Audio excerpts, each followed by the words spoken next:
진짜 아기잖아. 쓰레기 더미 사이에서 가느다란 울음소리가 들려왔다.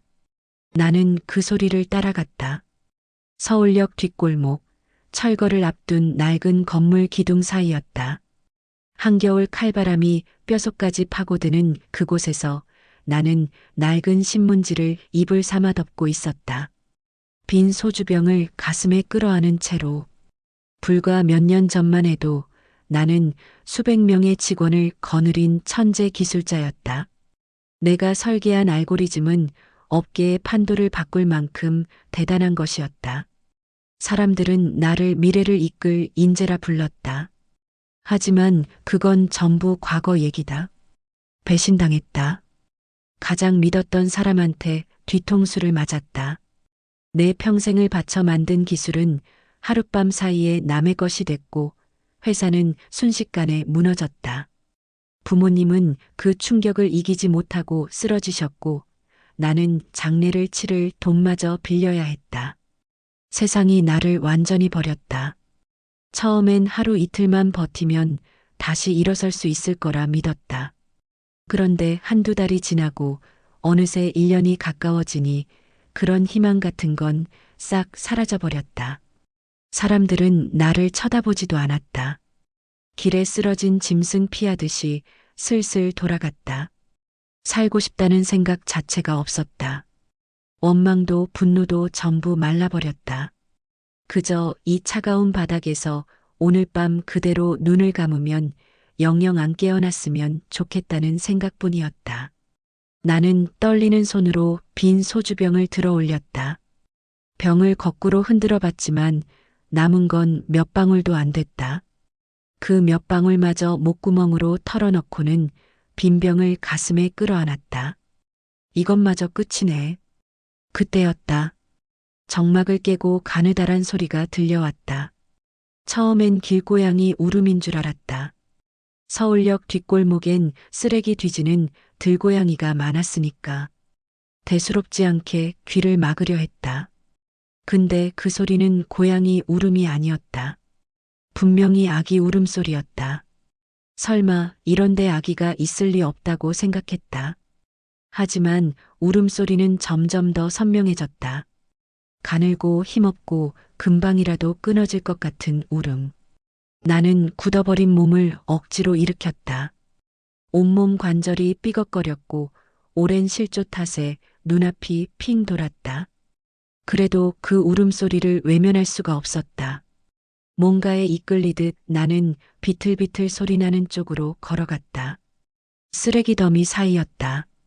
폐지, 헌옷가지들이 어지럽게 널린 그 더러운 더미 한가운데에 얄팍한 수건 하나에 쌓인 피덩이가 있었다. 아기였다. 태어난 지 얼마 되지 않은 아기가 있었다. 온몸이 파랗게 질려 있었다. 작은 입술이 바들바들 떨리고 있었고 가느다란 손가락은 허공을 향해 필사적으로 뻗어 있었다.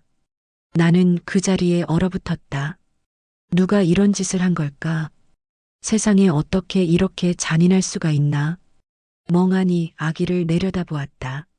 하지만 바로 그 다음 순간 전혀 다른 생각이 머리를 스쳤다.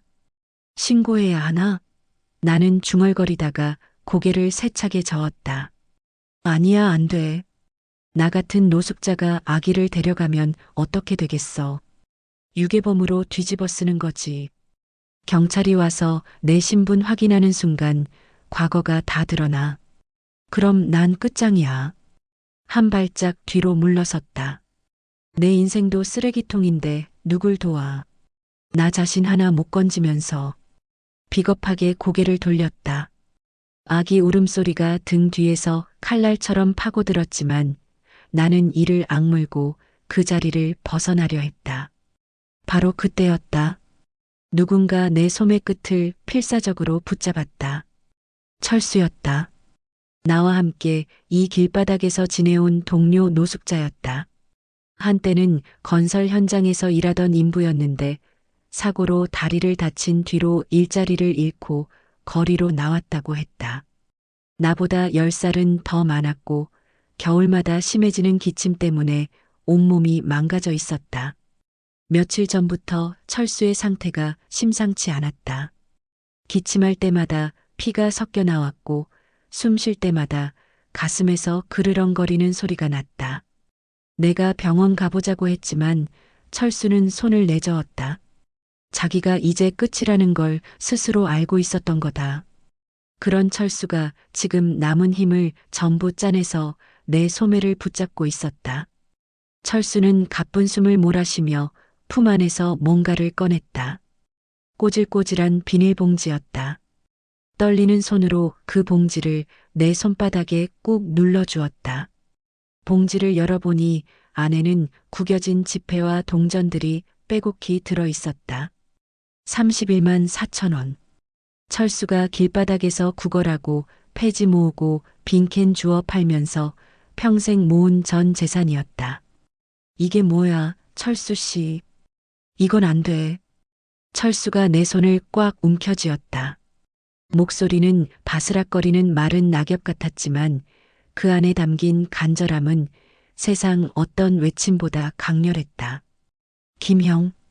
철수는 나를 늘 그렇게 불렀다. 내 진짜 성은 강이었지만 길바닥에서 지내는 동안 과거를 숨기려고 가짜 이름을 썼다. 제발 저 애 좀 살려줘.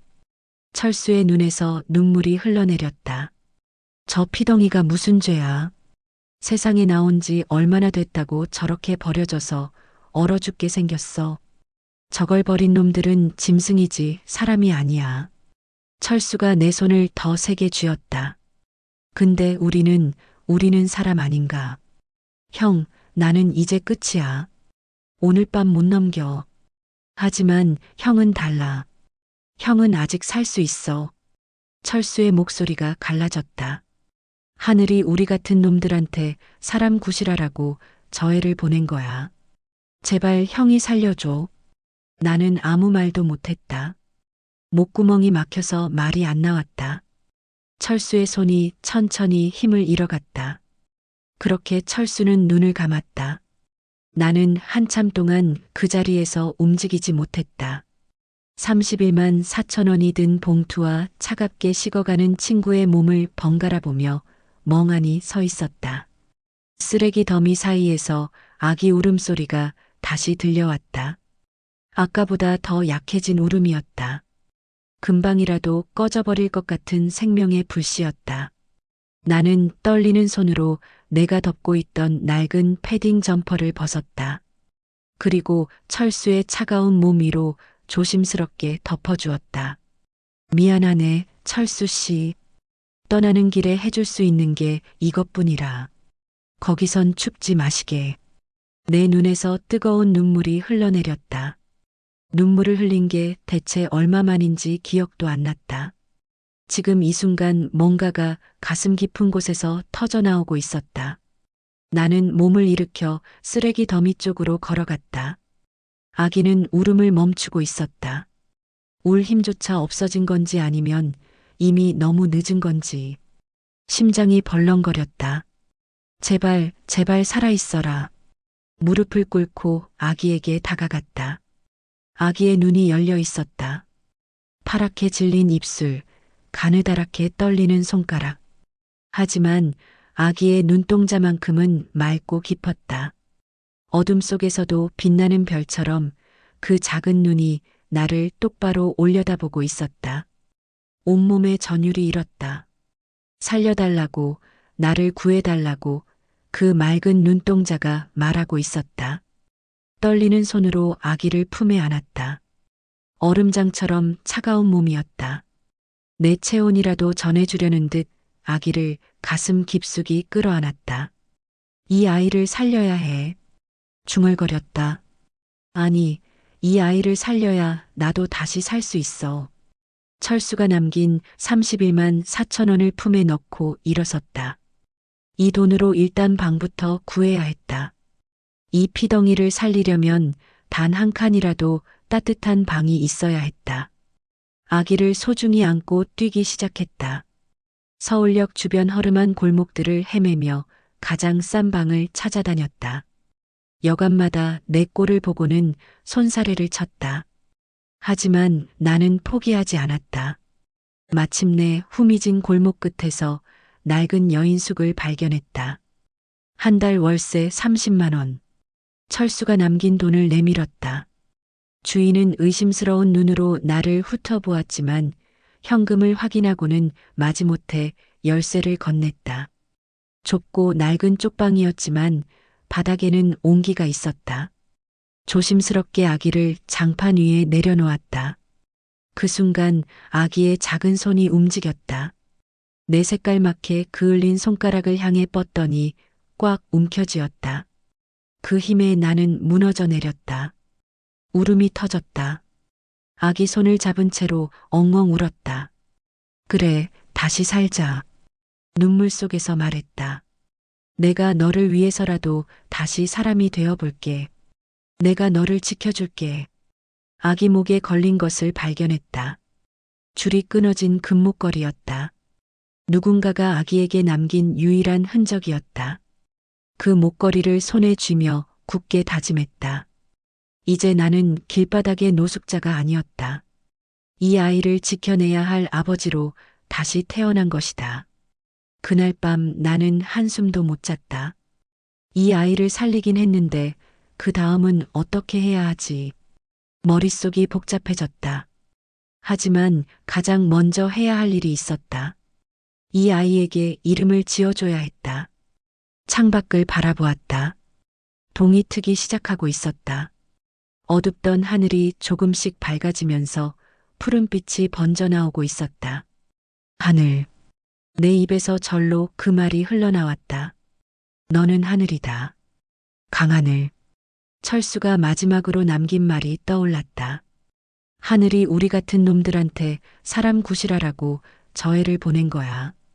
그 말처럼 이 아이는 정말로 하늘이 보내준 선물 같았다.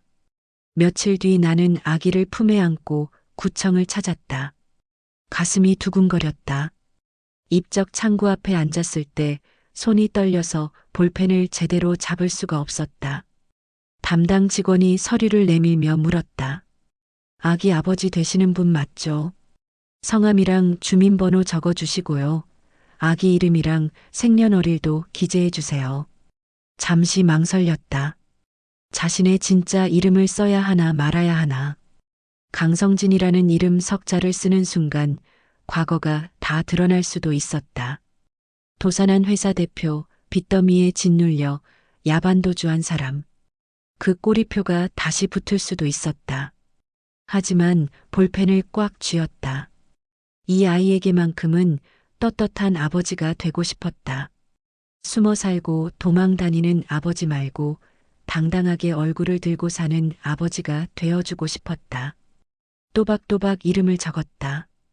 강성진. 그리고 그 옆 칸에 아이의 이름을 적어 넣었다. 강하늘. 아이 어머니 되시는 분은 어디 계세요? 고개를 숙였다. 저 혼자 키울 겁니다. 직원이 잠시 나를 올려다보았다.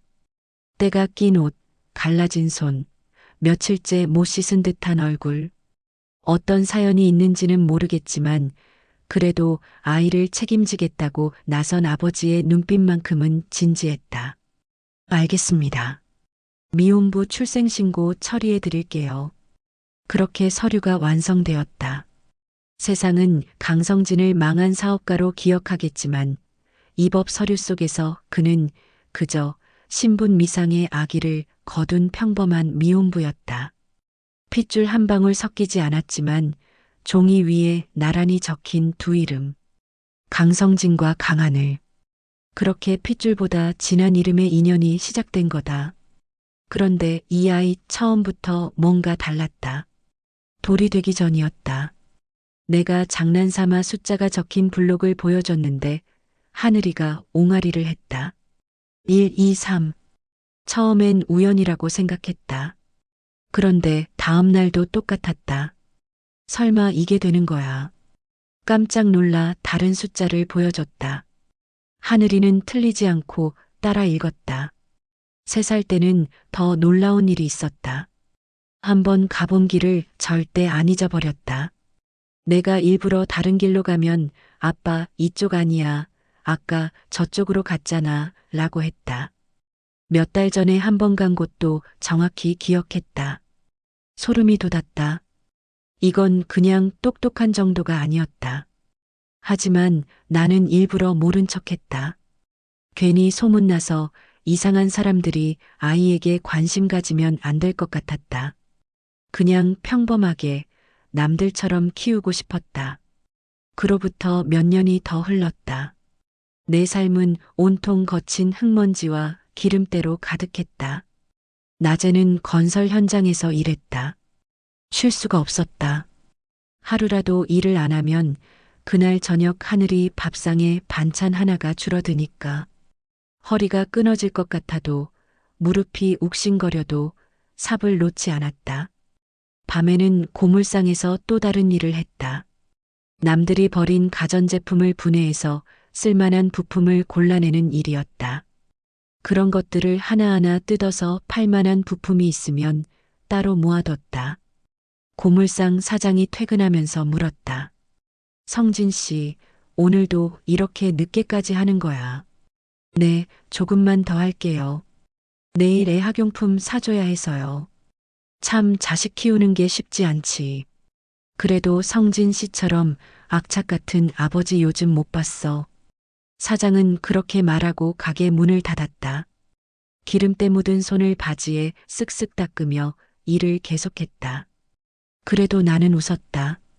퇴근길 시장통에서 하늘이가 좋아하는 붕어빵 한 봉지를 사들고 집으로 달려가면 그 고통도 잠시 잊혔으니까. 하늘아, 아빠 왔다.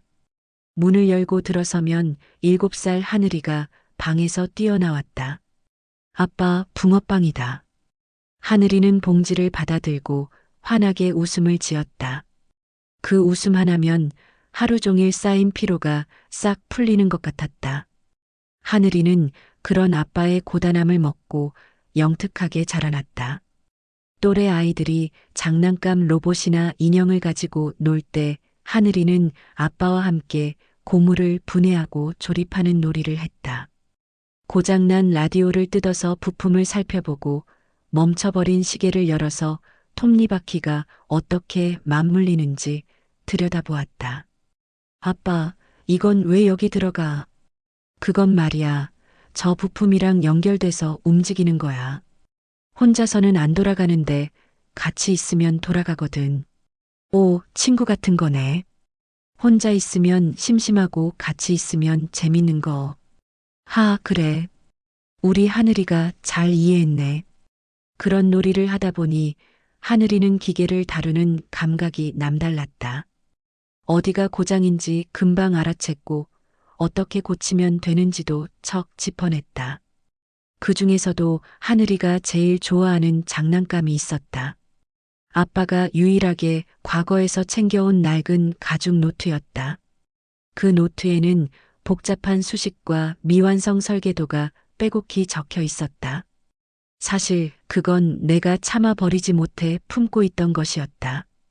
과거 도산의 원인이 되었던 완성하지 못했던 기술의 흔적. 볼 때마다 가슴이 아팠지만 그래도 버릴 수가 없었다. 하늘이는 그 어려운 수식들을 보면서 오히려 재미있어 했다. 아빠, 이건 뭐야? 그림이야. 응, 뭐 그런 거야. 아빠가 옛날에 끄적였던 거야. 나도 그려도 돼.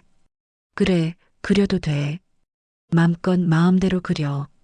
별 생각 없이 그렇게 허락했다. 어차피 쓸모없는 노트라고 생각했으니까. 하늘이는 형광펜을 들고 노트 옆에 이것저것 그리기 시작했다. 기찻길을 그리듯 삐뚤하게 선을 긋고 동그라미도 그리고 숫자도 적어 넣었다. 내가 하루 일을 마치고 지친 몸을 끌고 들어와 씻고 나오면 하늘이는 늘 그 노트를 펴놓고 뭔가를 끄적이고 있었다. 하늘아, 그것도 가지고 노는 거야. 응, 재밌어. 이 줄이랑 저 줄이 어디서 만나나 찾는 거야. 기차놀이야, 아빠. 그래, 그래. 재밌게 놀아. 대수롭지 않게 넘겼다. 그런데 어느 날 밤이었다. 잠이 오지 않아 물을 마시러 일어났다가 식탁 위에 펼쳐진 노트를 발견했다. 하늘이가 낙서해 놓고 그대로 둔 거였다. 별 생각 없이 노트를 집어들었다. 그런데 그 순간 온몸이 굳어버렸다. 오래전 기억이 벼락처럼 떠올랐다. 그때 나는 업계를 뒤흔들 신기술을 개발하고 있었다. 거의 완성 단계였다. 그런데 마지막 구간에서 치명적인 결함이 발견됐다. 수백 명의 엔지니어가 달라붙어도 그 문제를 풀지 못했다. 결국 그게 회사를 파멸로 몰았다. 투자자들은 등을 돌렸고 나를 믿었던 사람들은 하나둘 떠났다. 그리고 가장 가까웠던 사람이 배신했고 모든 게 무너졌다. 그 치명적인 결함이 적힌 바로 그 페이지. 그 위에 하늘이가 형광펜으로 장난처럼 그어놓은 선 하나가 있었다. 눈이 커졌다. 거짓말 같았다. 하늘이가 그어놓은 그 선 하나가 아무도 풀지 못했던 문제의 해답을 제시하고 있었다. 물론 완벽한 해답은 아니었다. 7살짜리가 그린 낙서니까. 하지만 방향은 정확했다. 어디서 막혔고 어떻게 풀어야 하는지 그 힌트가 분명히 거기에 있었다. 떨리는 손으로 노트를 내려놓았다. 전율이 온몸을 훑고 지나갔다. 어렸을 때부터 심상치 않더니 결국 이 정도였던 거야. 고개를 돌려 작은 방에서 자고 있는 하늘이를 바라보았다. 이불을 발로 걷어차고 새우잠을 자고 있는 7살짜리 아이. 대체 이 아이는 누구의 핏줄이기에 이토록 눈부신 재능을 타고난 걸까? 살금살금 방으로 들어가 곁에 앉았다. 이불을 다시 끌어다 덮어주었다. 대체 넌 누구 아들이냐? 혼잣말처럼 중얼거렸다. 하지만 바로 그 다음 순간 고개를 저었다. 아니다. 이 아이가 누구 자식이든 상관없다. 이 천재적인 아이가 가난 때문에 기회를 잃으면 안 된다. 남들처럼 배우고 남들처럼 자라나고 남들처럼 평범하게 살아가게 해줘야 한다. 그것만이 망가진 인생을 겨우 지탱하고 있는 아빠 강성진의 마지막 소원이다. 갈라진 손으로 하늘이의 머리카락을 쓸어 넘겨주었다. 하늘아, 아빠가 더 열심히 할게. 내가 원하는 거 다 해줄게. 기다려라. 아빠가 꼭 해줄게. 그렇게 다짐했다. 그해 겨울, 내 손에 한 통의 편지가 들려왔다. 초등학교 입학 통지서였다. 하늘아, 이거 봐. 너 학교 간다. 떨리는 손으로 통지서를 펼쳤다. 하늘이가 달려와서 내 옆에 붙어 함께 들여다보았다. 하늘이는 신이 나서 방방 뛰었다. 그 모습을 보며 나도 웃었다. 하지만 속으로는 덜컥 겁이 났다. 학교에 가려면 필요한 게 한두 가지가 아니었다. 번듯한 주소지가 있어야 했고 아버지의 직업란에 뭔가를 채워 넣어야 했다. 일용직 막노동꾼이라고 쓸 수는 없는 노릇이었다. 그리고 무엇보다 하늘이에게 남부럽지 않은 새 가방과 옷을 사주고 싶었다. 밤새 고민했다. 좀 더 안정적인 직장이 필요했다. 며칠 동안 발품을 팔아 여러 곳을 알아봤다. 하지만 쉽지 않았다. 대부분의 회사에서는 이력서와 경력증명서, 신분 확인을 요구했다. 과거를 숨기고 있는 나에게는 그게 부담이었다. 그러던 중 서울 외곽의 대형 물류창고에서 관리직을 구한다는 소식을 들었다. 대규모 물류창고다 보니 사람이 많이 필요했고 일손이 부족해서 경력이나 신분을 꼼꼼히 따지지 않는다고 했다. 면접을 보러 갔다. 창고 관리자가 나를 위아래로 훑어보며 물었다. 전에 뭐 하셨어요? 잠시 망설였다. 진실을 말할 수는 없었다. 그냥 여기저기서 일했습니다. 건설 현장도 다녔고 고물상에서도 일했고요. 체력은 괜찮아요. 여기 밤새 일해야 할 때도 많아요. 괜찮습니다. 힘든 일은 익숙해요. 관리자는 고개를 끄덕였다. 좋아요. 내일부터 나와요. 그렇게 나는 물류창고에 취직했다. 그곳에서 나는 그저 묵묵히 일하는 강씨로 불렸다. 과거에 화려했던 경력은 완전히 묻어뒀다. 천재 기술자였다는 것도 수백 명의 직원을 거느렸다는 것도 아무도 몰랐다. 그저 기계를 닫고 짐을 나르고 컨베이어 벨트가 잘 돌아가는지 점검하는 평범한 관리 직원이었다.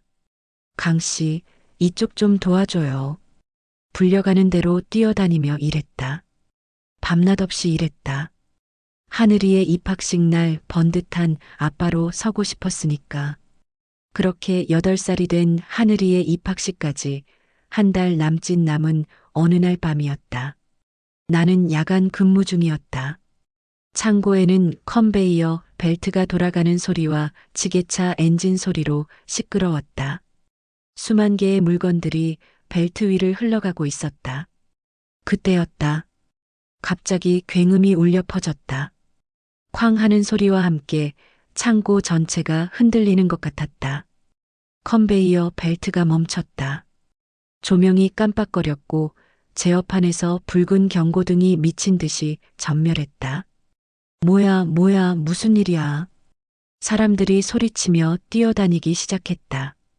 창고 전체를 통제하던 독일제 메인 제어 시스템이 갑자기 멈춰버린 거였다. 이 시스템은 창고의 모든 물류 흐름을 관리하는 핵심 장치였다. 이게 멈추면 아무것도 할 수가 없었다. 컨베이어 벨트 위에는 수만 개의 물건이 그대로 멈춰버렸다. 출하 예정이던 물량들이 전부 마비된 거였다. 현장은 순식간에 아수라장이 되었다. 빨리 기술팀 불러 본사에 연락해 독일 기술 지원팀한테도. 관리자들이 허둥지둥 뛰어다녔다. 하지만 아무도 문제를 해결하지 못했다. 시스템 자체가 완전히 먹통이 되어버렸다. 사고 규모가 점점 커졌다. 결국 책임 소재를 가리기 위해 경찰과 정밀조사반이 현장에 들이닥쳤다. 혹시 누군가 고의로 시스템을 망가뜨린 건 아닌지, 내부 직원 중에 문제가 있는 건 아닌지 조사하기 위해서였다. 전 직원 신분증 확인합니다. 한 줄로 서세요. 경찰이 소리쳤다. 직원들이 하나둘씩 줄을 섰다. 신분증을 내밀고 주소지를 확인받고 간단한 질문에 답하는 절차가 시작되었다. 나는 창고 구석에서 그 광경을 지켜보았다. 가슴이 쿵쿵 뛰었다. 죄를 지은 건 아니었지만 두려웠다. 번듯한 집도 없고 안정적인 직업 이력도 없는 자신의 처지가 들통날까봐 머릿속에 온갖 생각이 스쳐 지나갔다. 신분증을 내밀었다가 주소지 불명이 확인되면 어떻게 되지? 과거 도산 이력이 조회되지. 그렇게 하나씩 파헤쳐지다 보면 과거 비밀리에 올린 하늘이의 호적 문제까지 밝혀질 수도 있어. 손끝이 떨리기 시작했다. 혈연적 연고가 없는 미혼부. 피 한 방울 섞이지 않은 아이를 자기 자식으로 신고한 사람. 만약 그게 문제가 된다면 유괴범이라는 오명을 쓰게 될 수도 있어. 그럼 하늘이를 시설에 빼앗기게 되는 건가? 등에서 식은땀이 흘러내렸다. 강 씨, 당신도 신분증 준비해. 관리자가 큰 소리로 외쳤다. 본능적으로 몸을 숨겼다. 사람들 틈에 섞여서 조금씩 뒤로 빠졌다. 여기서 신분이 노출되느니 하늘이를 데리고 다시 도망치는 게 낫겠다. 그렇게 판단했다. 케빈이 앞으로 달려가 낡은 가방을 꺼냈다. 그때 가방 안에서 뭔가가 내 손에 잡혔다. 낡은 가죽 노트였다. 항상 품고 다니던 옛날 기술 노트였다. 급하게 그걸 가방에 쑤셔 넣으려다가 멈췄다. 노트 뒷장이 눈에 들어왔다. 거기에는 하늘이가 크레용으로 삐뚤하게 적어놓은 낙서가 있었다. 내가 밤새 전율하며 들여다보았던 바로 그 낙서. 아빠, 여기 빈칸에 기차를 세워두면 안 돼. 내가 옆으로 길을 뚫어줬어. 하늘이가 그렇게 말했던 게 떠올랐다. 숫자와 수식 사이에 장난처럼 그어놓은 선들. 기찻길을 그리듯 이어놓은 삐뚤한 선들. 머릿속에서 뭔가가 번쩍였다. 지금 이 창고에서 벌어지고 있는 일. 멈춰버린 메인 시스템. 그 고질적인 문제를 해결할 수 있는 답이 거기 있었다. 데이터 병목 현상. 나는 물류 창고에서 일하면서 그 시스템의 구조를 어느 정도 파악하고 있었다. 이 독일제 시스템은 원래 고질적인 문제가 있었다. 데이터가 한꺼번에 몰리면 처리 속도가 급격히 느려지다가 결국 멈춰버리는 현상이 주기적으로 발생했다. 기술팀도 해결 못하고 독일 본사 엔지니어들도 손을 못 댄 문제였다. 그런데 하늘이가 그어놓은 이 선이 우회로. 이게 바로 그 해답이었다. 내가 조차 상상하지 못했던 완벽한 알고리즘의 보완책이 거기 있었다. 데이터가 막히면 옆으로 우회시켜서 분산 처리하면 되는 거였다. 기차가 막히면 옆으로 길을 뚫어주면 되는 것처럼. 멀리서 경찰의 목소리가 점점 가까워지고 있었다. 저쪽은 다 확인했어. 아직이요. 지금 가고 있습니다. 갈림길에 서 있었다. 지금 도망치면 하늘이와 함께 다시 길바닥으로 돌아가야 했다. 또다시 떠돌며 숨어 살아야 했다. 하늘이의 입학식도 물거품이 될 거였다. 하지만 이 낙서 속의 값을 시스템에 입력한다면 심장이 미친 듯이 뛰는 걸 느꼈다. 이 지긋지긋한 강씨 생활을 끝낼 수 있을지도 몰라. 하늘이에게 당당한 아빠가 될 수 있을지도 몰라. 더 이상 숨어 살지 않아도 되는 거야. 가방을 내려놓았다. 노트를 꽉 움켜쥐었다. 경찰의 발자국 소리가 점점 가까워지고 있었다. 몸을 돌렸다. 도망가는 방향이 아니라 메인 서버실을 향해서. 그리고 죽으림을 다해 달리기 시작했다. 심장이 터질 것 같았다. 뒤에서 경찰들의 발자국 소리가 울려 퍼지고 있었다. 서버실 앞에 도착했을 때 문이 닫히려 하고 있었다.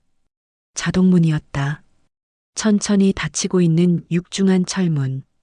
이를 악물고 몸을 던졌다. 문틈 사이로 간신히 몸을 밀어 넣었다. 쿵 하는 소리와 함께 문이 완전히 닫혔다. 서버실은 고요했다. 수십 대의 서버 장비가 줄지어 서 있었고 형형색색의 불빛들이 깜빡이고 있었다. 하지만 메인 제어판 쪽에서는 붉은 경고등이 미친 듯이 전멸하고 있었다. 시스템이 완전히 먹통이라는 증거였다. 숨을 고르려 했지만 쉽지 않았다. 손이 떨리고 있었다. 밖에서 소리가 들려왔다. 강씨 못 봤어. 아까 이쪽으로 오던데. 관리자의 목소리였다. 본능적으로 몸을 더 낮췄다. 서버 장비 사이에 숨어서 숨을 죽였다. 글쎄요, 못 봤는데요. 발자국 소리가 서버실 문 앞에서 멈췄다. 심장이 멎는 것 같았다. 다행히 발자국 소리가 멀어졌다. 그제야 조금 숨을 내쉬었다. 하지만 시간이 없었다. 언제 다시 누가 올지 모르는 상황이었다. 조심스럽게 몸을 일으켜 메인 제어판 앞으로 다가갔다. 8년 만이었다. 이런 제어 시스템 앞에 앉는 게. 과거에는 이런 화면 앞에서 수백 명의 엔지니어를 지휘했었다. 품 안에서 구겨진 가죽 노트를 꺼냈다. 노트를 펼쳤다. 7살짜리가 그린 기찻길. 숫자와 수식 사이를 이리저리 연결한 삐뚤한 선들. 머릿속으로 빠르게 계산하기 시작했다. 이 낙서 속에 담긴 논리를 데이터 값으로 치환했다. 그동안 삽자루를 쥐고 시멘트를 나르느라 굳은 살이 박힌 손가락이었지만 머릿속 회로는 아직 살아있었다. 과거 천재 기술자였던 그 감각이 되살아나고 있었다. 키보드 앞에 앉았다. 손가락이 키보드 위를 움직이기 시작했다. 화면에 코드가 입력되기 시작했다. 하늘이의 낙서를 보며 하나씩 값을 입력해 나갔다. 숫자를 치고 수식을 넣고 우회 경로를 설정했다. 그때였다. 쾅쾅. 밖에서 서버실 문을 두드리는 소리가 들렸다. 안에 누구 있어? 문 열어. 경찰의 목소리였다. 손이 잠시 멈췄다. 심장이 쿵쾅거렸다. 하지만 멈출 수 없었다. 지금 멈추면 모든 게 물거품이 되는 거니까. 쾅쾅. 문을 두드리는 소리가 점점 거세졌다. 문 안 열면 강제로 열 거야. 안에 누구 있는 거야. 식은땀을 닦을 새도 없이 키보드를 쳤다. 손가락이 미친 듯이 움직였다. 마지막 값을 입력했다. 그리고 엔터키를 쳤다. 잠시 정적이 흘렀다. 화면에서 붉은색 오류 코드가 사라졌다. 대신 초록색 불빛이 깜빡이기 시작했다. 그때 굉음과 함께 뭔가가 움직이는 소리가 들렸다. 멈춰있던 컨베이어 벨트가 다시 돌아가는 소리였다. 바닥을 통해 진동이 전해져 왔다. 창고 전체가 다시 살아나고 있었다. 돌아간다. 기계 살았어. 밖에서 환호성이 터졌다. 사람들이 소리 지르며 뛰어다니는 소리가 들렸다. 바로 그때 서버실 문이 벌컥 열렸다. 경찰과 관리자들이 들이닥쳤다. 안에 누가 있었어? 거기 꼼짝 마. 재빨리 노트를 품에 숨겼다. 그리고 태연하게 제어반 옆에 떨어진 낡은 부품을 줍는 척하며 일어섰다. 뭐야? 강 씨잖아. 관리자가 눈을 깜빡했다. 강 씨, 여기서 뭐 하는 거야? 머리를 극적이며 대답했다. 기계가 갑자기 소리가 나길래요. 뭔가 이상하다 싶어서 들어와 봤는데 제가 좀 건드려 봤습니다. 투박한 사투리를 섞어서 말했다. 최대한 평범한 막노동꾼처럼 보이려고. 경찰이 의심스러운 눈으로 나를 바라보았다. 이 사람이 고쳤다고. 진짜? 관리자가 제어판 화면을 확인했다. 시스템이 정상적으로 돌아가고 있었다. 사람들이 웅성거렸다. 그냥 어깨를 으쓱했다. 저도 모르겠어요. 운이 좋았나 봐요. 이 사건은 기적이라고 불렸다. 독일 기술진도 포기했던 시스템을 이름 없는 막노동꾼 강 씨가 살려냈다는 소문이 삽시간에 퍼졌다. 물류회사 본사에까지 그 소식이 전해졌다. 며칠 뒤 물류회사의 회장이 직접 창고를 찾아왔다. 나는 평소처럼 작업복을 입고 짐을 나르고 있었다. 그때 관리자가 달려와서 말했다. 강 씨, 회장님이 오셨어. 빨리 와봐. 어리둥절한 채로 관리자를 따라갔다. 창고 한쪽에 검은 양복을 입은 사람들이 서 있었다. 그 가운데 백발의 노신사가 있었다. 물류회사의 회장이었다. 회장은 나를 보자마자 다가와 거친 손을 덥석 잡았다. 자네가 강 씨인가? 네네, 그렇습니다. 당황해서 제대로 대답도 못했다. 내가 소문 들었네. 독일 기술팀도 못 고친 걸 자네가 고쳤다면서. 그게 그냥 운이 좋았습니다. 운. 겸손하군. 나도 20년 이 업계에 있었지만 저 시스템 고칠 수 있는 사람은 전 세계에 몇 명 안 돼. 그런데 우리 창고에서 짐 나르던 사람이 그걸 해냈다. 이건 운이 아니야. 실력이지. 회장이 내 손을 더 꽉 쥐었다. 강 씨, 당신 같은 인재가 왜 여기서 이러고 있었나? 정식으로 우리 기술 고문을 맡아주게. 대우는 확실히 해줄 테니까. 순간 말문이 막혔다. 기술 고문이라고요. 갑자기 그런 자리를 제안받을 줄은 몰랐다. 솔직히 두려웠다. 기술 고문 자리를 맡으면 이력서도 내야 하고 과거도 밝혀야 할 것 같았다. 그러다가 도산했던 일이나 하늘이의 호적 문제가 드러나면 어떡하지. 망설였다. 하지만 그때 하늘이의 얼굴이 떠올랐다. 입학식 날 새 가방을 메고 학교에 가는 하늘이. 그 옆에 번듯한 아빠가 서 있는 모습. 더 이상 숨어 살지 않고 당당하게 직업난의 기술 고문이라고 적을 수 있는 아빠. 고개를 들었다. 감사합니다. 열심히 하겠습니다. 그렇게 나는 물류회사의 정식 기술 고문이 되었다. 첫 월급을 받은 날 퇴근하자마자 시내로 나갔다.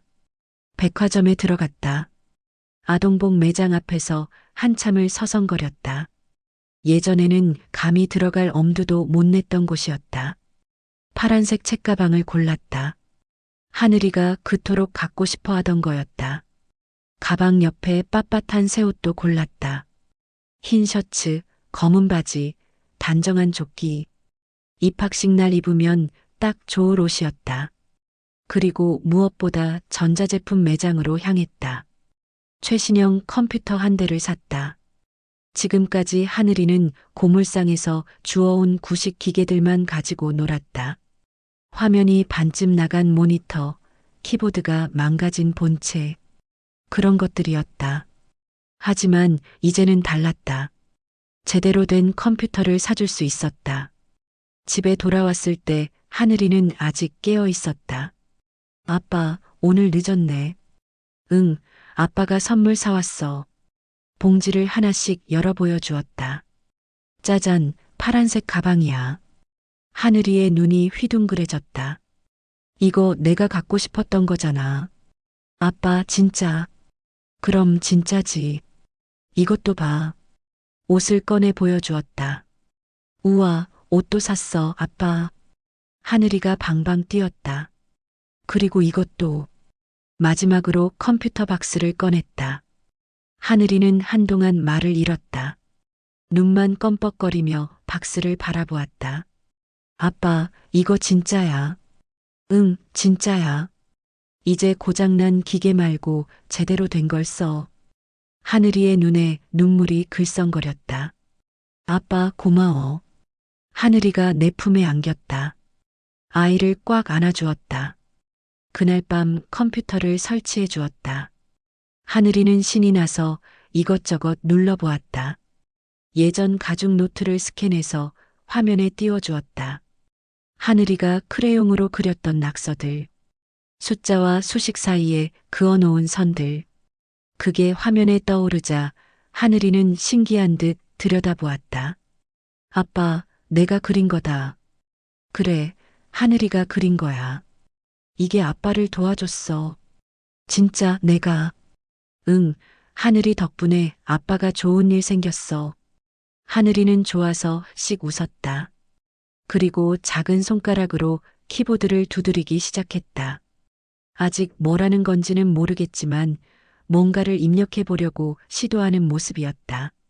그 모습을 바라보며 눈물이 핑 돌았다. 비로소 느꼈다. 가난의 냄새를 지우고 평범한 아빠로서 누리는 행복을 꿈꿔왔던 그 순간이 드디어 온 거였다. 하지만 나는 알지 못했다. 며칠 뒤 물류대란을 해결한 천재 엔지니어에 대한 기사가 경제지에 실렸다. 이름 없는 막노동꾼, 독일 기술팀도 포기한 시스템 살려내다라는 제목이었다. 기사에는 내 사진까지 실렸다. 서울 한복판 대산그룹 본사의 임원실. 한 남자가 그 기사를 읽고 있었다. 40대 중반의 날카로운 인상을 가진 남자였다. 대산그룹의 박전무였다. 박전무는 기사에 실린 사진을 보는 순간 손에 들고 있던 신문을 구겼다. 강성진. 그의 입에서 나지막한 목소리가 흘러나왔다. 이 자식이 아직 살아있었어. 8년 전 자신의 손으로 완전히 매장했다고 생각했던 그 남자. 그가 버젓이 살아서 그것도 번듯한 기술 고문이라는 직함을 달고 세상에 나타난 거였다. 박전무의 입에서 차가운 목소리가 흘러나왔다. 강성진. 8년 전 박전무는 내 기술을 빼앗았다. 내가 개발한 핵심 알고리즘을 자기 것인 양 가로챘고 투자자들을 자기 편으로 돌려세웠다. 그리고 온갖 거짓 증거를 만들어서 나를 사기꾼으로 몰았다. 결국 내 회사는 하루아침에 무너졌고 나는 길바닥으로 쫓겨났다. 박전무는 그때 내가 완전히 끝났다고 생각했다. 다시는 일어서지 못할 거라고. 그런데 지금 그 남자가 다시 나타났다. 용납할 수 없어. 박 전무는 중얼거렸다. 그는 즉시 비서를 불렀다. 강성진이라는 자의 현재 주소, 직장, 가족관계 전부 다 알아와.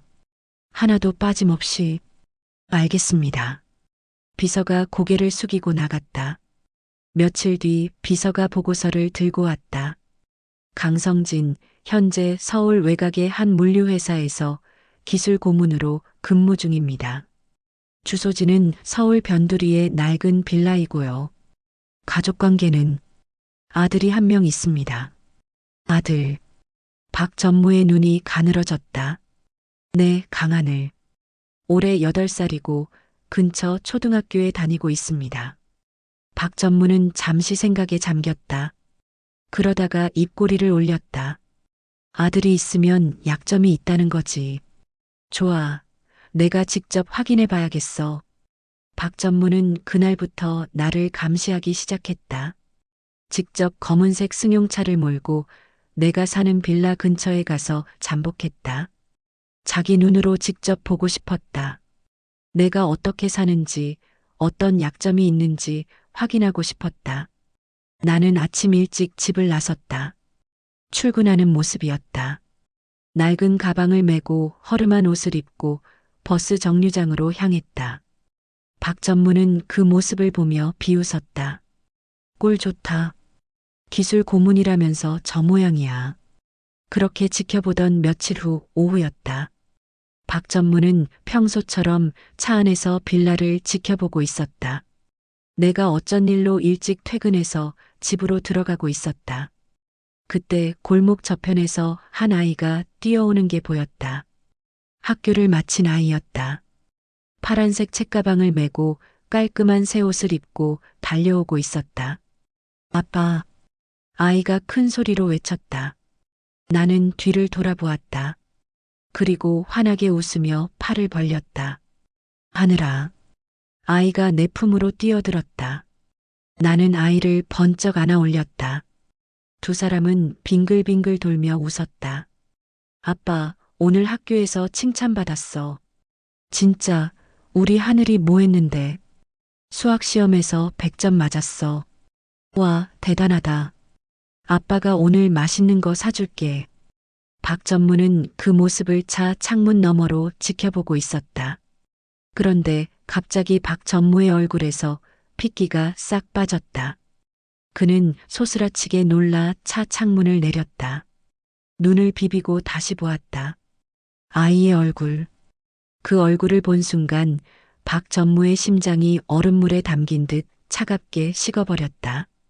8살짜리 아이의 얼굴에서 박 전무가 평생을 시기하고 두려워했던 한 사람의 모습이 너무나 선명하게 보였다. 박주현. 대산그룹의 전 후계자이자 박 전무의 친형이었다.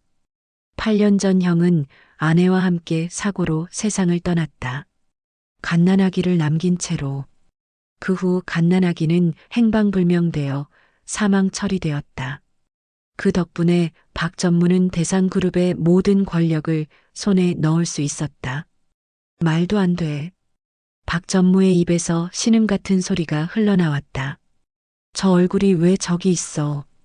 형이 다시 살아 돌아온 것 같았다. 박 전무는 전신에 소름이 돋았다. 손이 떨리기 시작했다. 저게 설마. 박 전무의 머릿속에 불길한 생각이 스쳤다. 8년 전 사망 처리한 그 아이가 죽지 않았다면, 만약 누군가가 그 아이를 데려다 키웠다면, 박 전무의 얼굴이 새하얗게 질렸다. 안 돼. 그럴 리 없어. 그 애는 죽었어. 분명히 죽었다고 했잖아. 하지만 눈앞에 있는 저 아이의 얼굴은 거짓말을 하지 않았다. 형의 어린 시절 사진과 한치의 오차도 없이 똑같았다. 박 전무는 비서를 불렀다. 저 아이의 유전자 검사를 해야 해. 당장. 네, 유전자 검사요. 몰래 해야 해. 저 아이한테서 뭐라도 가져와. 머리카락이든 침이든 뭐든 좋아. 절대 들키면 안 돼.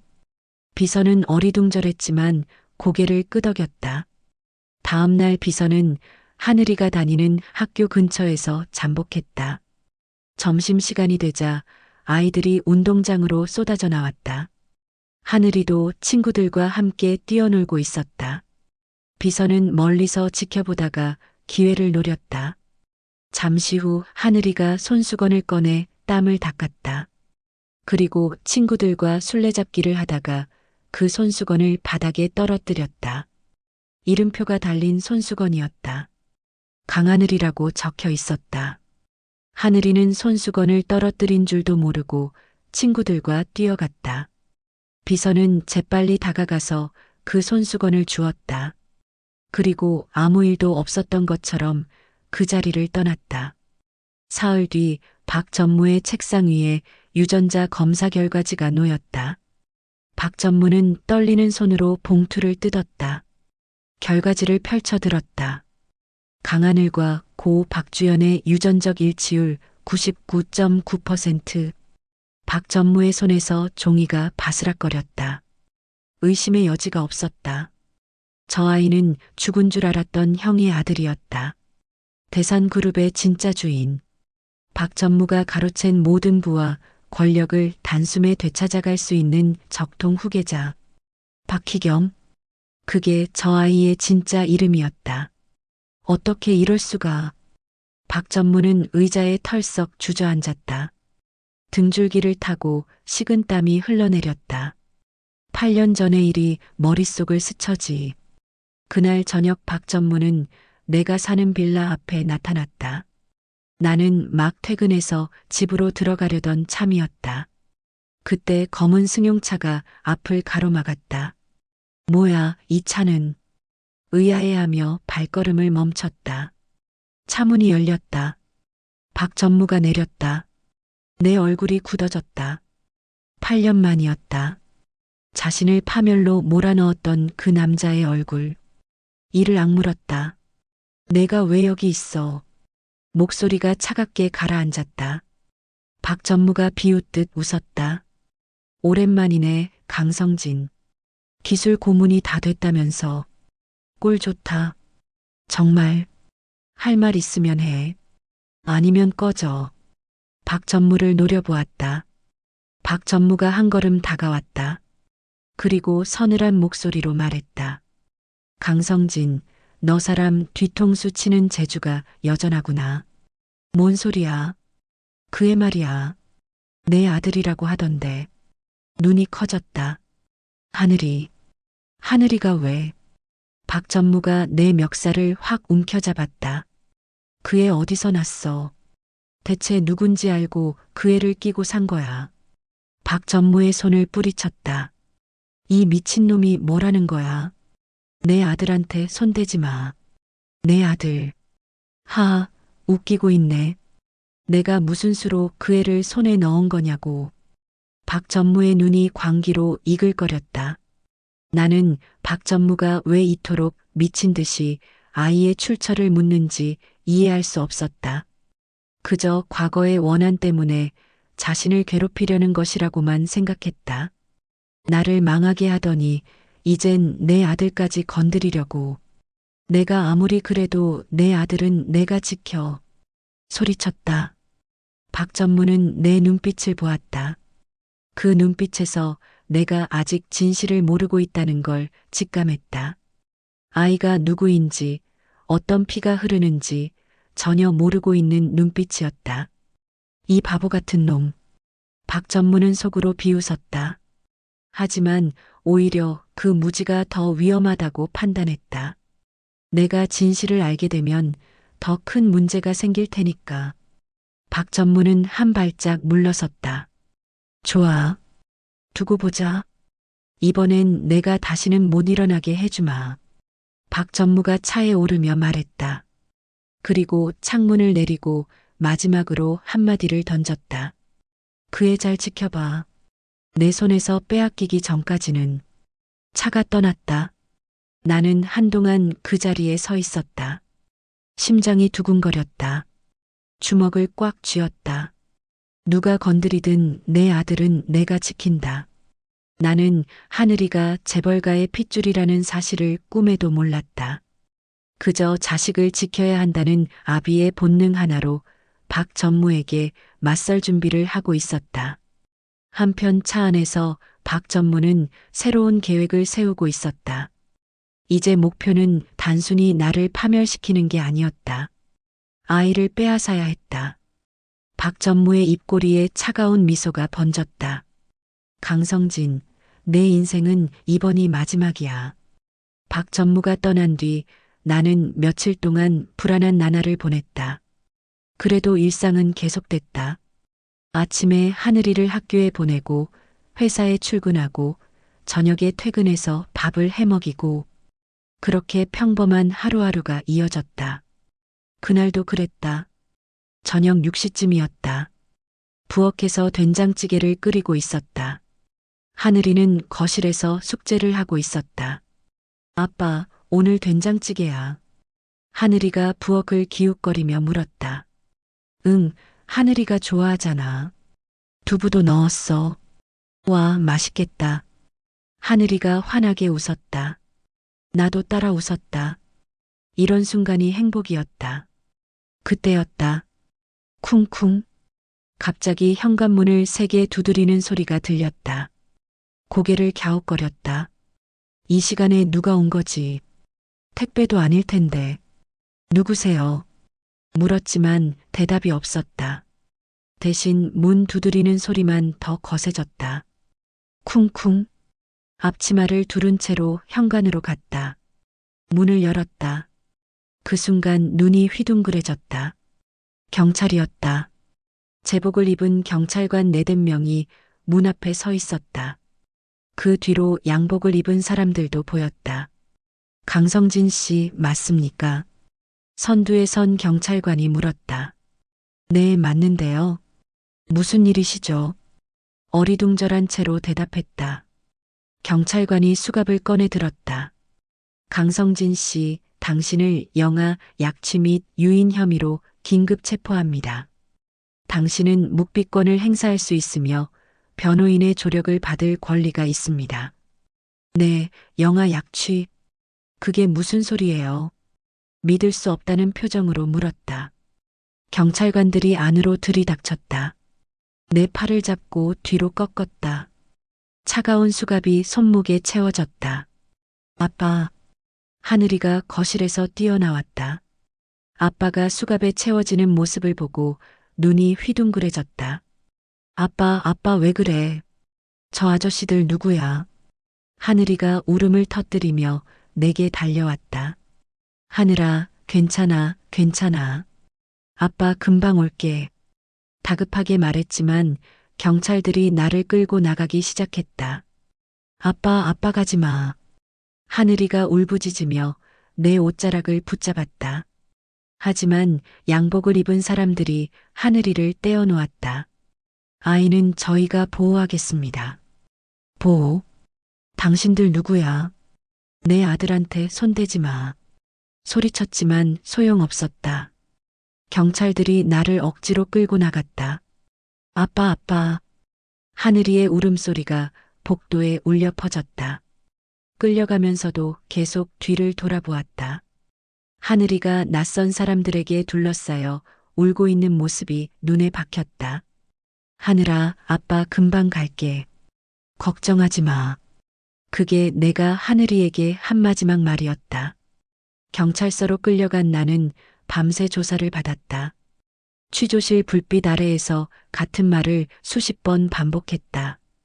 그 아이는 제가 8년 전에 서울역 근처에서 발견한 아이입니다. 쓰레기 더미에 버려져 있었어요. 얼어 죽어가고 있길래 제가 구했습니다. 그게 다예요.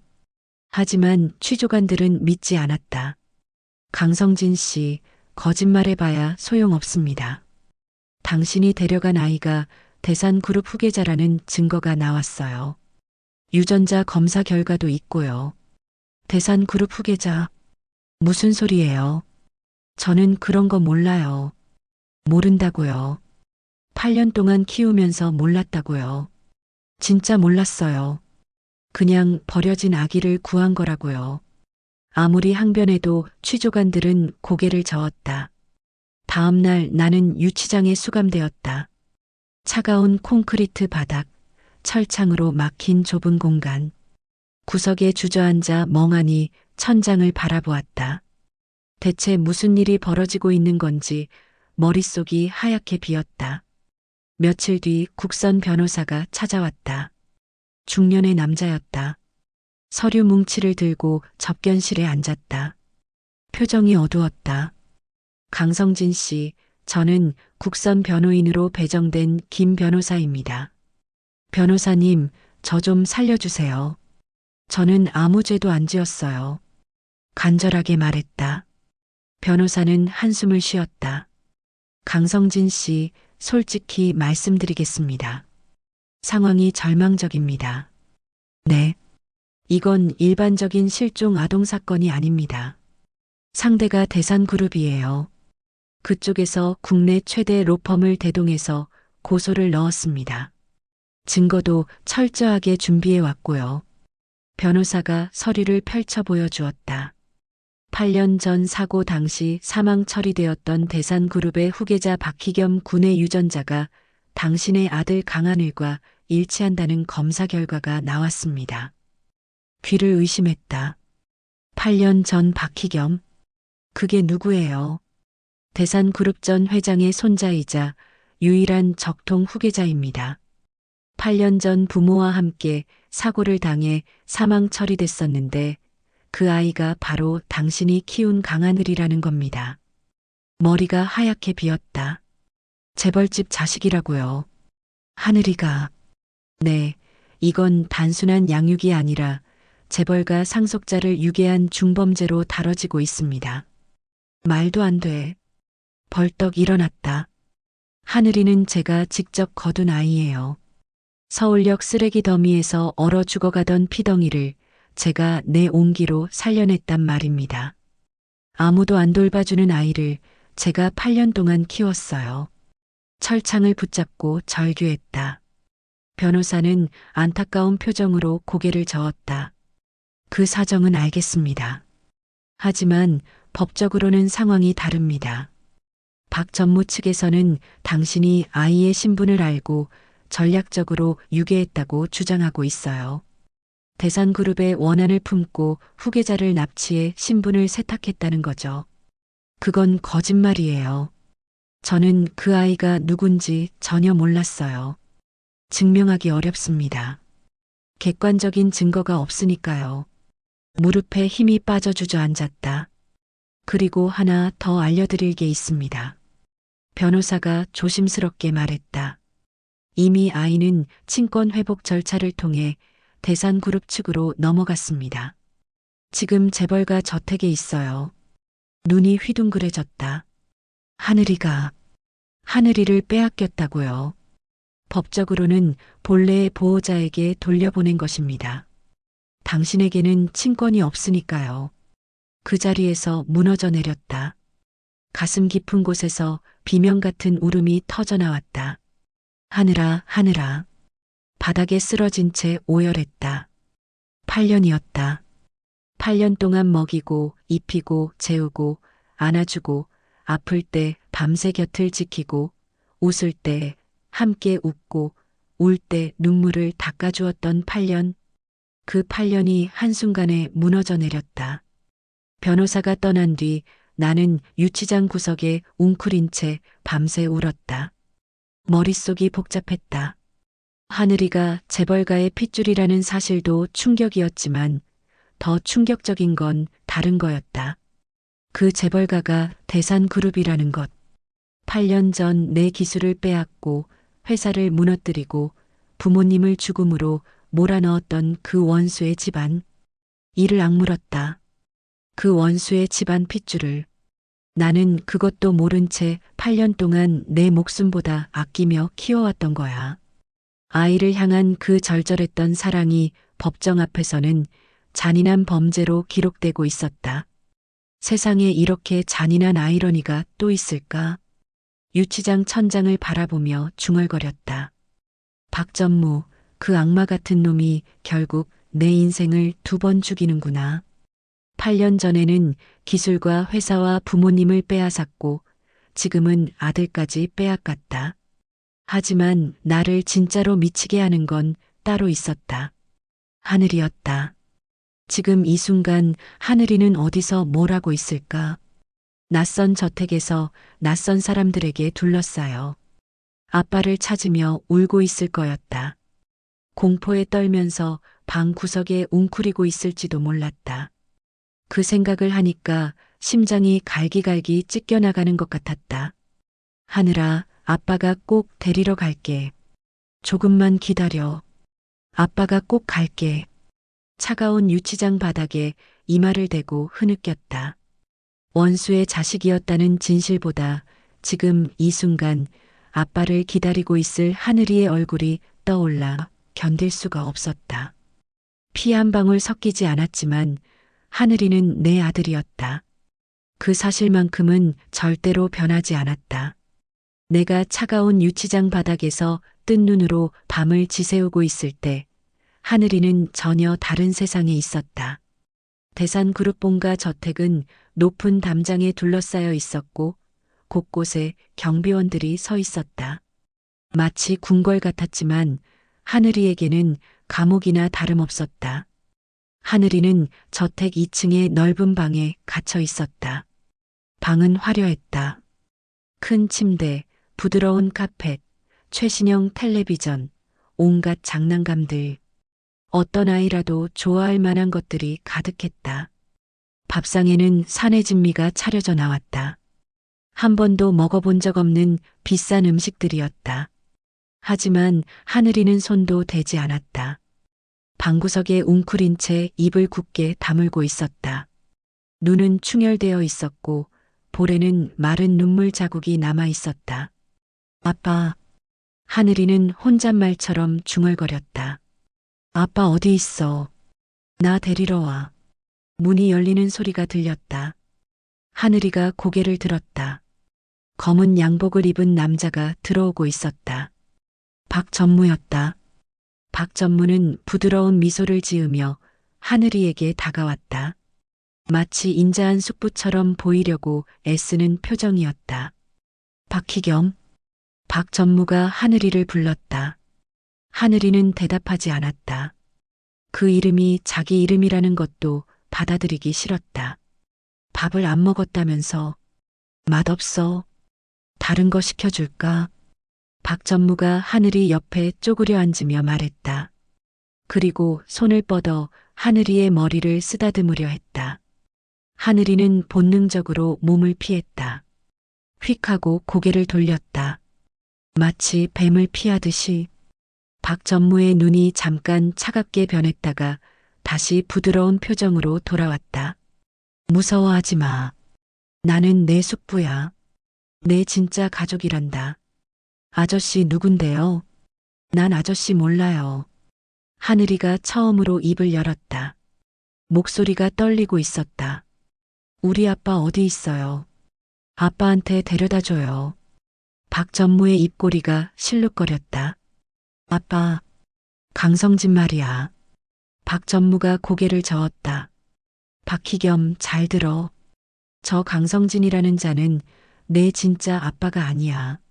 내 부모님을 죽게 만들고 너를 납치한 원수란다. 거짓말. 하늘이가 소리쳤다. 우리 아빠는 나쁜 사람 아니야. 아빠는 매일 나한테 밥 해주고 학교 데려다주고 아플 때 밤새 안아줬단 말이야. 하늘이의 눈에서 눈물이 터져 나왔다. 아빠가 나쁜 사람일 리 없어. 거짓말하지 마. 박전무는 한숨을 쉬며 일어섰다. 아직은 모르겠지. 시간이 지나면 알게 될 거야. 박전무가 방을 나갔다. 문이 닫히는 소리가 들렸다. 하늘이는 그 자리에서 한참을 울었다. 하지만 8살 하늘이는 영특했다. 울면서도 머리는 돌아가고 있었다. 이 낯선 곳에서 어떻게든 살아남아야 했다. 그리고 아빠를 만나야 했다. 하늘이는 품속을 더듬었다. 거기엔 소중한 것들이 있었다. 압송되던 그 긴박한 순간 하늘이는 필사적으로 2가지를 챙겼다. 경찰들이 아빠를 끌고 가고 낯선 사람들이 자기를 붙잡으려 할 때 하늘이는 재빨리 방으로 뛰어가서 두 가지를 품에 숨겼다. 하나는 아빠의 낡은 가죽 노트였다. 아빠의 손때가 묻은 그 노트. 하늘이가 어렸을 때부터 장난감처럼 가지고 놀던 그 노트였다. 아빠의 냄새가 배어 있었다. 다른 하나는 끊어진 금목걸이였다. 이건 아빠가 서랍 깊숙이 보관하고 있던 거였다. 하늘이도 몇 번 본 적이 있었다. 아빠는 가끔 그 목걸이를 꺼내 물끄러미 바라보곤 했다. 하늘이가 태어날 때 목에 걸려 있던 거라고 했다. 하늘이는 방에 혼자 남겨지자 그 두 가지를 꺼내 들었다. 먼저 금목걸이를 자세히 살펴보았다. 예전에는 그냥 예쁜 목걸이라고만 생각했는데 지금 보니 뭔가 이상했다. 목걸이 펜던트 부분이 살짝 두꺼웠다. 손톱으로 펜던트 가장자리를 긁어보았다. 틱! 작은 틈이 벌어졌다.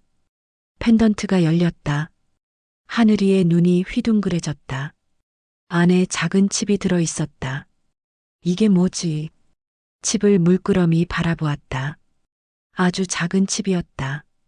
저장 장치 같았다. 충격을 받았다. 이 목걸이에 왜 칩이 들어 있는 걸까? 누가 넣어둔 걸까? 그때 문이 또 열렸다. 하늘이는 재빨리 목걸이와 노트를 품속에 숨겼다. 박 전무가 다시 들어왔다. 이번에는 표정이 달랐다. 뭔가 계산하는 듯한 눈빛이었다. 박희겸 심심하지. 뭐 하고 싶은 거 없어? 하늘이는 대답하지 않았다. 박 전무가 방안을 둘러보았다. 그러다가 구석에 놓인 컴퓨터를 가리켰다. 컴퓨터 할 줄 알아. 하늘이는 여전히 대답하지 않았다. 박 전무가 자리에 앉으며 말했다. 들었어. 내가 머리가 아주 좋다면서. 컴퓨터도 잘한다고. 하늘이의 심장이 쿵 내려앉았다. 어떻게 알았지? 사실 박 전무는 하늘이를 데려오면서 여러 가지를 조사했다. 우리 집에서 압수한 물건들 중에 하늘이가 쓰던 컴퓨터가 있었는데 기술팀이 분석해보니 놀라운 게 발견됐다. 8살짜리가 작성한 게 맞나 싶을 정도로 정교한 코드들이 저장되어 있었다. 게다가 물류대란 사건 때 내가 입력한 알고리즘도 분석해봤는데 그 핵심 아이디어가 하늘이의 낙서에서 나왔다는 정황이 포착됐다. 박 전무는 처음에 하늘이를 그냥 입막음해야 할 대상으로만 봤다. 하지만 이 사실을 알고 나서 생각이 바뀌었다. 이 아이를 이용할 수 있겠다. 박희겸, 숙부가 부탁이 하나 있어. 박 전무가 말했다. 컴퓨터 좀 봐줄 수 있어. 숙부 회사 컴퓨터가 고장이 났거든. 하늘이는 고개를 저었다. 싫어요. 싫어. 왜? 아저씨 싫으니까. 아빠한테 데려다 주면 생각해 볼게요. 박 전무가 차가운 목소리로 말했다. 이건 명령이야. 내 아빠가 지금 어디 있는지 알아. 감옥이야. 유괴범으로 잡혀갔어? 하늘이의 얼굴이 새하얗게 질렸다. 아빠가 빨리 나오려면 내가 협조해야 해. 안 그러면 아빠는 평생 감옥에서 못 나와. 하늘이는 흔들렸다. 아빠를 도와주고 싶으면 숙부 말 들어. 알았지. 하늘이는 결국 고개를 끄덕였다. 박 전무는 하늘이를 지하의 비밀 서버실로 데려갔다. 그곳에는 수십 대의 컴퓨터가 있었다. 화면마다 복잡한 코드와 숫자들이 떠 있었다. 여기 시스템에 문제가 있어. 내가 고쳐줘야 해. 박 전무가 말했다. 사실 이 시스템은 대산그룹의 비자금 세탁용 알고리즘이었다. 8년 전 내가 개발했던 기술을 훔쳐서 만든 것이었다. 하지만 한 가지 문제가 있었다. 내가 쫓겨나기 직전 시스템에 자물쇠를 걸어뒀던 거다. 0.1%의 보안 로직. 아주 작은 코드 조각이었지만 그게 전체 시스템을 잠그고 있었다. 박전무는 지난 8년 동안 수십 명의 기술자를 동원해도 이 자물쇠를 풀지 못했다. 이거 풀어. 박전무가 화면을 가리켰다. 하늘이는 모니터 앞에 앉았다. 화면에 뜬 코드들을 살펴보았다. 복잡했다. 하지만 어딘가 낯익은 구석이 있었다. 하늘이는 품속에서 몰래 아빠의 노트를 꺼냈다. 박전무가 잠시 자리를 비운 사이였다. 노트를 넘기다가 하늘이는 깜짝 놀랐다. 뜻밖의 기록을 발견한 거다. 아빠가 물류대란을 해결하던 날의 메모였다. 거기에 하늘이가 아빠에게 한 말이 적혀 있었다. 아빠, 길이 막히면 기차를 옆으로 빼뒀다가 다시 합치면 되잖아. 하늘이는 기억났다. 그때 아빠랑 장난감 기차 놀이를 하면서 했던 말이었다.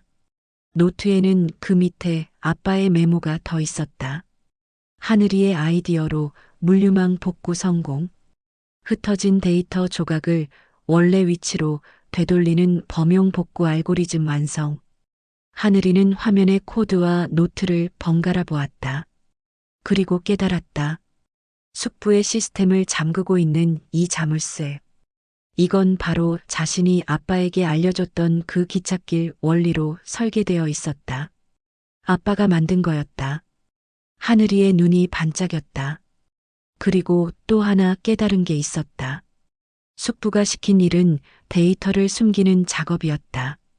하지만 아빠의 이 기찻길 로직을 반대로 이용하면 숨겨진 데이터를, 삭제된 데이터를 원래대로 되돌릴 수 있었다. 하늘이는 결심했다. 숙부가 시킨 대로 하는 척하면서 사실은 다른 일을 할 거야. 하늘이는 숙부의 눈을 피해 품속에 금목걸이를 꺼냈다. 그리고 안에 들어있던 칩을 컴퓨터에 연결했다. 칩은 손상되어 있었다. 8년 전 사고의 충격으로 깨져서 아무도 열지 못했던 거다. 하지만 하늘이는 아빠의 노트를 보며 복구 수식을 입력했다. 기차 선로가 맞춰지듯 하나씩 데이터가 연결되기 시작했다. 그리고 마침내 칩 안에 데이터가 살아났다. 음성 파일이었다. 하늘이는 이어폰을 꽂고 재생 버튼을 눌렀다. 형님은 결국 가셨군. 박전무의 목소리였다. 8년 전 녹음이었다. 그리고 이 아이. 여기 버려두면 알아서 죽겠지. 아무도 모르게. 하늘이의 손이 떨렸다. 숙부가 자신을 버렸다는 말이었다. 8년 전 부모님이 사고로 돌아가신 뒤 숙부가 살아있는 조카를 쓰레기 더미에 버렸던 거다. 목걸이의 칩은 그 잔인한 진실이 녹음되어 있었다. 이 목걸이는 사실 하늘이의 친아버지가 동생을 견제하기 위해 만들어뒀던 장치였던 거다. 하늘이는 눈물을 삼켰다. 이걸 가지고 있으면 숙부를 무너뜨릴 수 있어. 하늘이는 멈추지 않았다. 아빠의 복구 기술을 숙부의 메인 서버 전체에 주입했다. 그러자 놀라운 일이 벌어졌다. 숙부가 8년 동안 숨겨왔던 것들이 하나씩 복구되기 시작한 거다. 아빠의 이름을 지우고 기술을 훔쳤던 조작 로그. 회사를 무너뜨리기 위해 만들었던 거짓 증거들. 투자자들을 속였던 문서들. 전부 다 살아났다. 하늘이는 이 두 가지 결정적 증거를 모았다.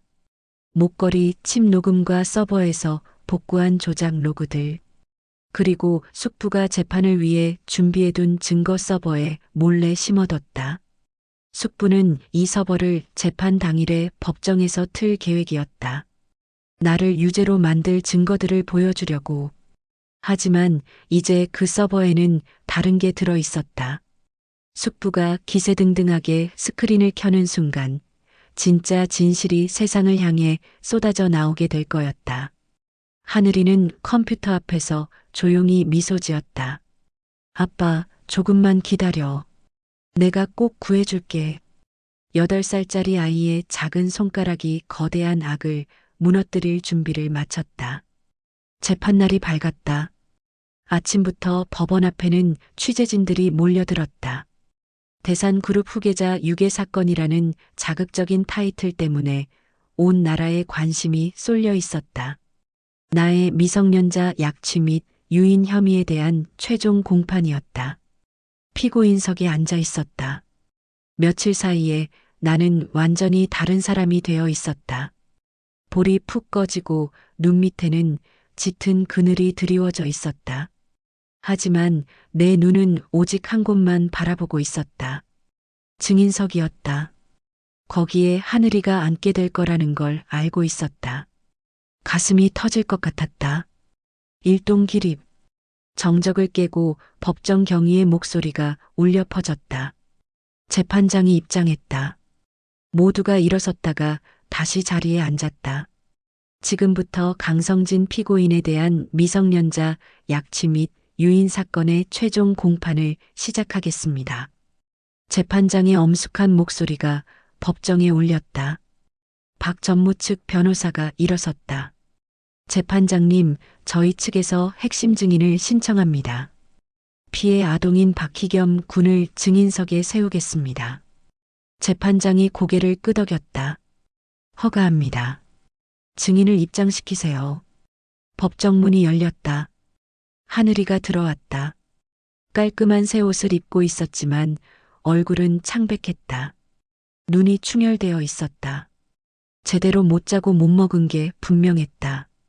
하늘이는 품에 뭔가를 꼭 안고 있었다. 낡은 가죽 노트였다. 아빠의 노트. 하늘이는 그걸 한시도 손에서 놓지 않고 있었다. 나는 하늘이를 보는 순간 눈물이 터져 나왔다. 하늘아. 내 입에서 절로 소리가 새어나왔다. 경희가 나를 제지했지만 눈에서는 계속 눈물이 흘러내렸다. 하늘이도 나를 보았다. 피고인석에 앉아 수갑을 찬 아빠. 훨씬 야위어진 모습. 하늘이의 눈에도 눈물이 고였다. 하지만 하늘이는 이를 악물었다. 울면 안 돼. 지금은 울 때가 아니야. 내가 아빠를 구해야 해. 하늘이는 증인석에 앉았다. 작은 몸이 큰 의자에 묻히는 것 같았다. 박 전무 측 변호사가 다가왔다. 부드러운 미소를 지으며 말했다. 박희겸 군, 저기 앉아있는 아저씨 보이죠? 변호사가 나를 가리켰다. 네. 하늘이가 짧게 대답했다. 저 사람이 박희겸 군을 데려간 사람이에요. 무서운 아저씨죠. 하늘이는 대답하지 않았다. 변호사가 계속 말했다. 저 아저씨가 박희겸 군을 억지로 데려가서 힘들게 살게 했죠. 좁은 집에서 맛없는 밥 먹으면서. 그렇죠. 하늘이는 여전히 입을 다물고 있었다. 변호사가 목소리를 더 부드럽게 낮췄다. 박희겸 군, 솔직하게 말해도 돼요. 저 사람이 진짜 부모님을 못 만나게 한 나쁜 사람 맞죠? 박희겸 군을 납치한 범인 맞죠? 법정 안이 조용해졌다. 모든 시선이 하늘이에게 쏠렸다. 하늘이는 고개를 들어 피고인석을 바라보았다. 나가 보였다. 고개를 숙인 채 어깨를 떨고 있었다. 아들 앞에서 범인으로 몰리는 게 너무나 괴로운 거였다. 하늘이는 마이크를 향해 입을 열었다. 아저씨가 틀렸어요. 변호사의 표정이 굳어졌다. 네. 우리 아빠는 나쁜 사람 아니에요. 하늘이의 목소리가 법정에 울려 퍼졌다. 밤마다 공장에서 돌아오면 아빠 손은 엄청 차가웠어요. 근데 내 발목이 춥다고 하면 아빠 가슴속에 넣어서 따뜻하게 해줬어요. 자기 손은 차가우면서 내 발은 따뜻하게 해준 게 우리 아빠예요. 내 어깨가 더 크게 떨렸다. 숙부님이 준 장난감보다 아빠랑 고물상에서 고장난 물건 고칠 때가 훨씬 더 재밌었어요. 아빠랑 붕어빵 나눠 먹을 때가 제일 행복했어요. 하늘이의 눈에서 눈물이 흘러내렸다. 하지만 목소리는 단호했다. 나를 살린 건 아저씨들이 말하는 부자피가 아니에요. 우리 아빠가 매일 사들고 오던 붕어빵이랑 아빠 땀 냄새예요. 8년 동안 나를 키워준 게 우리 아빠란 말이에요. 하늘이가 자리에서 벌떡 일어났다. 나는 박희겸이 아니에요. 나는 강성진 아들 강하늘이에요. 법정이 술렁였다. 방청석에서 웅성거리는 소리가 났다. 기자들이 부산하게 메모를 했다. 박 전무가 자리에서 일어났다. 얼굴이 불그락푸르락했다. 재판장님, 아이의 기억이 조작된 겁니다. 8년 동안 세뇌당한 거예요. 박 전무가 소리쳤다. 저희 측에서 준비한 증거를 보여드리겠습니다. 화면을 띄워주세요. 박 전무가 손짓했다. 대형 스크린에 불이 들어왔다. 박 전무는 승리를 확신하고 있었다. 그 서버에는 나를 유죄로 만들 증거들이 가득 들어 있었으니까. 하지만 박 전무는 몰랐다. 그 서버에 다른 게 들어 있다는 걸. 화면이 켜졌다. 처음에는 아무것도 보이지 않았다. 검은 화면이었다. 그런데 갑자기 화면에 이상한 것이 나타나기 시작했다. 선들이었다. 마치 기찻길처럼 생긴 선들이 화면 위를 달리기 시작했다. 흩어져 있던 선들이 하나씩 연결되면서 무언가를 만들어내고 있었다. 박 전무의 얼굴이 창백해졌다. 이게 뭐야? 이건 내가 준비한 게 아니야. 박 전무가 소리쳤다. 하지만 화면은 멈추지 않았다. 선들이 모두 연결되자 음성이 흘러나오기 시작했다. 형님은 결국 가셨군. 박 전무의 목소리였다. 8년 전 녹음이었다. 이 아이는 그냥 여기 버려두면 알아서 죽겠지. 아무도 모르게. 법정이 얼어붙었다. 모든 사람이 스크린을 바라보았다. 박 전무의 목소리가 계속 흘러나왔다. 형님 아들이 살아있으면 내가 후계자가 될 수 없어. 이 아이는 사라져야 해. 방청석에서 비명 같은 소리가 터져나왔다. 기자들이 일제히 카메라를 들었다. 동시에 화면에는 다른 것도 나타나기 시작했다. 문서들이었다. 8년 전 박 전무가 내 기술을 훔치며 조작했던 로그들. 내 이름을 지우고 자기 이름을 넣었던 기록들. 투자자들을 속이기 위해 만들었던 거짓 증거들. 전부 다 화면에 쏟아져 나왔다. 하늘이가 심어둔 기찻길 복구 알고리즘이 작동한 거였다. 흩어졌던 데이터의 조각들이 원래 위치로 돌아가면서 숨겨졌던 진실이 세상에 드러난 것이었다. 법정은 순식간에 아수라장이 되었다. 조작이야. 해킹당한 거야. 박 전무가 발악했다. 저건 다 조작된 거예요. 믿지 마세요. 재판장이 의사봉을 쳤다. 정숙하세요. 법정이 잠시 조용해졌다. 재판장이 기술 감정관을 불렀다. 감정관, 즉시 이 영상과 문서의 원본 여부를 확인하세요. 대산그룹 서버와 대조해 보세요. 기술 감정관이 노트북을 꺼내 작업을 시작했다. 몇 분이 지났다. 감정관이 고개를 들었다. 재판장님, 확인 결과 이 영상과 문서들은 대산그룹 메인 서버에 저장되어 있던 원본 파일과 일치합니다. 조작의 흔적은 없습니다. 법정이 다시 술렁였다. 박 전무의 얼굴이 새하얗게 질렸다. 그때 검사가 자리에서 일어났다. 재판장님, 검사의 목소리가 법정에 울렸다. 방금 공개된 증거의 중대성을 고려할 때 이 사건은 완전히 새로운 국면에 접어들었습니다. 음성 기록에서 박 전무가 직접 아동 유기를 지시한 사실이 확인되었고, 문서 기록에서는 8년 전 강성진 씨의 기술을 탈취한 정황이 드러났습니다. 검사가 숨을 고르고 계속 말했다. 본 검사는 이 시각부로 강성진 피고인에 대한 공소를 취소합니다. 법정이 웅성거렸다. 또한 새로운 범죄 사실이 확인된 박 전무에 대해 살인, 미수 및 아동 유기 혐의로 현장에서 긴급 체포할 것을 요청합니다. 안 돼. 박 전무가 비명을 질렀다. 이건 음모야. 다 조작된 거라고. 재판장이 의사봉을 쳤다. 검찰의 요청을 허가합니다. 법정 경위, 박 전무를 체포하세요. 경위들이 박 전무에게 다가갔다. 박 전무가 도망치려 했지만 경위들이 재빨리 팔을 붙잡았다. 차가운 수갑이 박 전무의 손목에 채워졌다. 날 누구로 보고. 박 전무가 발버둥 쳤지만 소용없었다. 경위들이 박 전무를 끌고 나갔다. 비명소리가 법정 복도에 울려 퍼졌다. 재판장이 나를 바라보았다. 강성진 피고인. 고개를 들었다. 눈물 범벅이 된 얼굴이었다. 공소가 취소되었으므로 피고인에 대한 구속영장은 즉시 효력을 잃습니다.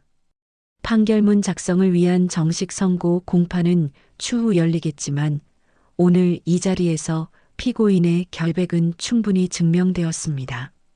재판장이 엄숙하게 말했다. 귀가는 자유입니다.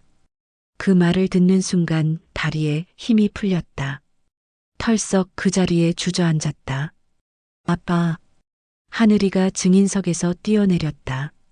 법정을 가로질러 내게 달려왔다. 아빠. 하늘이가 내 품에 뛰어들었다. 나는 아이를 꼭 껴안았다. 8년 동안 품에 안아왔던 그 작은 몸, 그 익숙한 온기, 눈에서 눈물이 쏟아져 나왔다. 하늘아, 하늘아. 아이의 이름을 부르며 울었다. 아빠, 아빠 보고 싶었어. 하늘이도 내 품에서 엉엉 울었다. 미안해, 하늘아. 아빠가 미안해. 아니야. 아빠 잘못 아니야. 나 알아. 다 알아. 두 사람은 법정 한가운데서 서로를 껴안고 한참을 울었다. 8년 전 내가 기술을 지키기 위해 걸어뒀던 0.1%의 자물쇠. 그 자물쇠가 아들이 알려준 기찻길 로직을 타고 돌아와 아빠를 구원한 순간이었다. 피 한 방울 섞이지 않았지만 이보다 더 강한 부자지간은 없었다. 법정에서의 극적인 반전 이후 세상은 뒤집어졌다. 박 전무의 체포 소식은 그날 밤 뉴스 속보로 전국에 퍼졌다. 대산그룹 후계자 유기 사건, 기술 탈취 의혹, 8년간의 은폐 공작. 언론들은 앞다투어 이 충격적인 사건을 보도했다. 나는 석방되었다. 법원 정문을 나서는 내 손을 하늘이가 꼭 잡고 있었다. 수많은 카메라 플래시가 터졌지만 두 사람은 아랑곳하지 않았다. 그저 서로의 손을 놓지 않고 걸어갔다. 집으로 돌아온 우리는 며칠 동안 아무것도 하지 않았다. 그냥 하늘이 옆에 앉아 있었다. 밥 먹을 때도 옆에, 잠잘 때도 옆에. 며칠 동안 떨어져 있던 시간이 너무나 길게 느껴졌으니까. 서로의 존재를 확인하듯 두 사람은 늘 붙어 있었다. 아빠 어디 안 가지? 하늘이가 물었다. 안 가. 어디도 안 가. 진짜, 진짜야. 아빠 이제 하늘이 곁에 계속 있을 거야. 하늘이의 머리를 쓰다듬었다. 하늘이는 그제야 안심한 듯 내 품에 파고들었다. 그렇게 일주일이 지났다. 그날도 평범한 오후였다. 부엌에서 라면을 끓이고 있었고 하늘이는 거실에서 숙제를 하고 있었다. 그때 밖에서 이상한 소리가 들렸다. 차 소리였다. 그것도 한 대가 아니라 여러 대. 창문으로 다가가 밖을 내다보았다. 그리고 눈이 휘둥그레졌다. 빌라 앞 좁은 골목에 검은색 고급 세단이 줄지어 서 있었다. 수십 대는 되어 보였다. 그 사이로 검은 양복을 입은 사람들이 우르르 내려 도열하고 있었다. 뭐야 이게. 중얼거렸다. 하늘이도 창가로 달려와 밖을 내다보았다. 아빠, 저 사람들 누구야? 몰라. 아빠도 몰라. 그때 가운데 세단의 문이 열렸다. 백발의 노부인이 내렸다. 70쯤 되어 보이는 여성이었다. 화려한 한복을 입고 있었고 주변 사람들이 공손히 부축하고 있었다. 그 모습만 봐도 범상치 않은 사람이라는 게 느껴졌다. 순간 직감했다. 대산그룹의 노회장이었다. 하늘이의 친할머니. 노 회장이 경호원들의 부축을 받으며 빌라 계단을 올라왔다. 급히 현관문을 열었다. 어서 오세요. 어색하게 인사했다. 노 회장은 나를 물끄러미 바라보았다. 그리고 허름한 빌라 안을 둘러보았다. 좁은 거실, 낡은 가구, 금이 간 벽지. 화려한 저택에서 평생을 보낸 노 회장에게는 낯선 풍경이었겠지. 하지만 노 회장의 눈에서 눈물이 흘러내렸다. 노 회장이 떨리는 목소리로 말했다. 내 손주가 이런 좁은 집에서 8년을 살았군요. 뭐라고 대답해야 할지 몰랐다. 노 회장이 내 앞에 섰다. 그리고 놀랍게도 고개를 숙였다.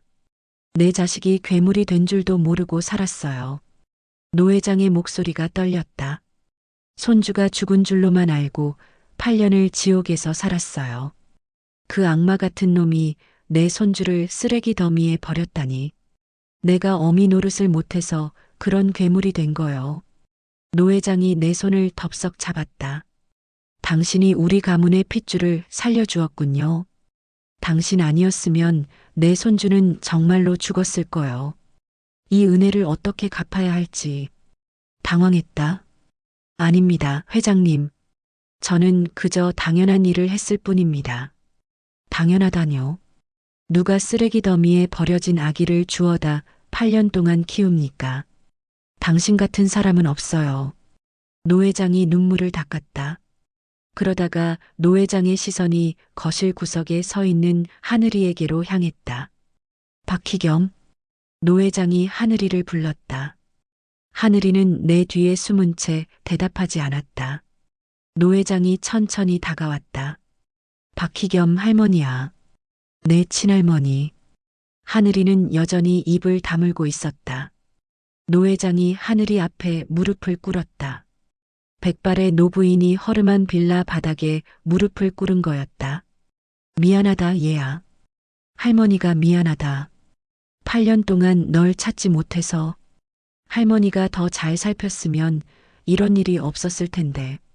노 회장의 눈에서 다시 눈물이 흘러내렸다. 하늘이는 노 회장을 물끄러미 바라보았다. 처음 보는 할머니였지만 진심으로 슬퍼하고 있다는 건 알 수 있었다. 박희겸, 이제 내 진짜 집으로 가자. 노 회장이 하늘이에게 손을 내밀었다. 내 아빠가 못다한 일들, 할머니가 다 물려주마. 넌 이 나라 최고의 재벌가 후계자가 될 거다. 부족한 게 없도록 해줄게. 저기 서 있는 분께는 우리가 평생 갚지 못할 보상을 하마. 그 말을 듣고 가슴이 철렁 내려앉았다.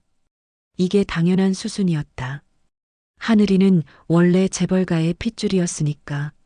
친할머니가 데려가겠다는 건 법적으로도 당연한 거였다. 하지만 가슴은 찢어지는 것 같았다. 8년 동안 키운 아이. 피 한 방울 섞이지 않았지만 자기 목숨보다 소중한 아이. 그 아이를 보내야 한다는 건 죽는 것보다 더 괴로운 일이었다. 참아야 입을 떼지 못한 채 하늘이를 바라보았다. 아이를 위해 무엇이 옳은 길인지 고민하는 아빠의 눈에 슬픔이 서렸다. 하늘이는 노 회장의 손을 보았다. 부드럽고 따뜻해 보이는 손이었다. 하지만 하늘이는 그 손을 잡지 않았다. 대신 몸을 돌려 내게 다가왔다. 그리고 내 거친 손을 두 손으로 꽉 잡았다. 할머니. 하늘이가 노 회장을 바라보며 입을 열었다. 저는 박희겸이가 아니에요. 노 회장의 눈이 커졌다. 숙부님이 저를 버렸을 때 저를 쓰레기 더미에서 꺼내준 건 이 손이에요. 하늘이가 내 손을 들어 보였다. 거칠고 굳은 살이 박히고 갈라진 손이었다. 평생 고된 일을 해온 손이었다. 돈이 많은 집보다 밤마다 내 발목 춥다고 품에 넣어주는 아빠 가슴이 더 따뜻해요. 비싼 장난감보다 아빠랑 고물상에서 고장난 물건 고칠 때가 더 재밌었어요. 하늘이의 목소리가 단호했다. 저는 재벌 후계자 안 할래요. 그냥 강성진 아들 강하늘로 살고 싶어요. 노 회장은 말문이 막혔다. 하늘이가 계속 말했다. 저를 데려가고 싶으시면 저 대신 아빠가 잃어버린 이름이랑 기술들만 다 돌려주세요. 8년 전에 숙부님이 빼앗은 것들이요. 그거면 돼요. 노 회장은 한동안 아무 말도 하지 못했다.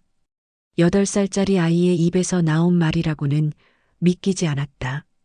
이렇게 똑똑하고 의젓한 아이가 자기 손주라는 게 자랑스러우면서도 동시에 가슴이 아팠다. 노 회장은 눈물을 닦으며 고개를 끄덕였다. 그래, 내 마음이 그렇다면 억지로 데려가지 않으마. 노 회장이 부드럽게 말했다. 하지만 하늘아, 내가 이 다음에 커서 세상을 바꾸고 싶다면 더 넓은 곳에서 배워야 한단다. 내 재능을 썩히기엔 너무 아깝거든. 노 회장이 잠시 생각하다가 제안했다. 만약 내가 정말 이 집을 떠나기 싫다면 아빠와 함께 우리 집으로 들어오는 건 어떻겠니? 별채를 마련해 줄 테니 거기서 아빠와 전처럼 똑같이 지내렴. 하늘이가 고개를 갸웃거렸다. 내가 성인이 될 때까지는 할머니가 내 결정을 존중하며 지켜보마. 그 뒤에 내 인생을 다시 논의해봐도 늦지 않단다. 어떠니? 하늘이는 나를 올려다보았다. 나는 하늘이의 눈을 바라보았다. 이 아이가 더 좋은 환경에서 천재성을 꽃피우길 바랐다. 좁은 빌라에서 가난하게 사는 것보다 더 넓은 세상에서 배우고 자라는 게 아이를 위한 길일지도 몰랐다. 조용히 고개를 끄덕였다. 하늘아, 할머니 말씀대로 해도 괜찮을 것 같아. 진짜? 아빠도 같이 가는 거지. 응, 아빠도 같이 가. 어디를 가든 우리는 같이야. 하늘이는 내 손을 더 꽉 잡았다. 그럼 갈게요. 근데 아빠 손은 절대 안 놓을 거예요. 노 회장은 그 모습을 보며 미소 지었다. 그렇게 결정이 났다. 나는 대산그룹의 정식 기술 고문으로 추대되었다. 8년 전 빼앗겼던 기술에 대한 정당한 권리도 되찾았다. 법적으로 모든 명예가 회복됐다. 부자는 대산그룹 본가의 별채로 이사했다. 별채고 해도 우리가 살던 빌라보다는 훨씬 넓고 좋은 집이었다. 하지만 두 사람의 생활은 크게 달라지지 않았다. 화려한 대리석 벽 안에서도 두 사람은 여전히 낡은 가죽 노트를 펴놓고 이야기를 나눴다.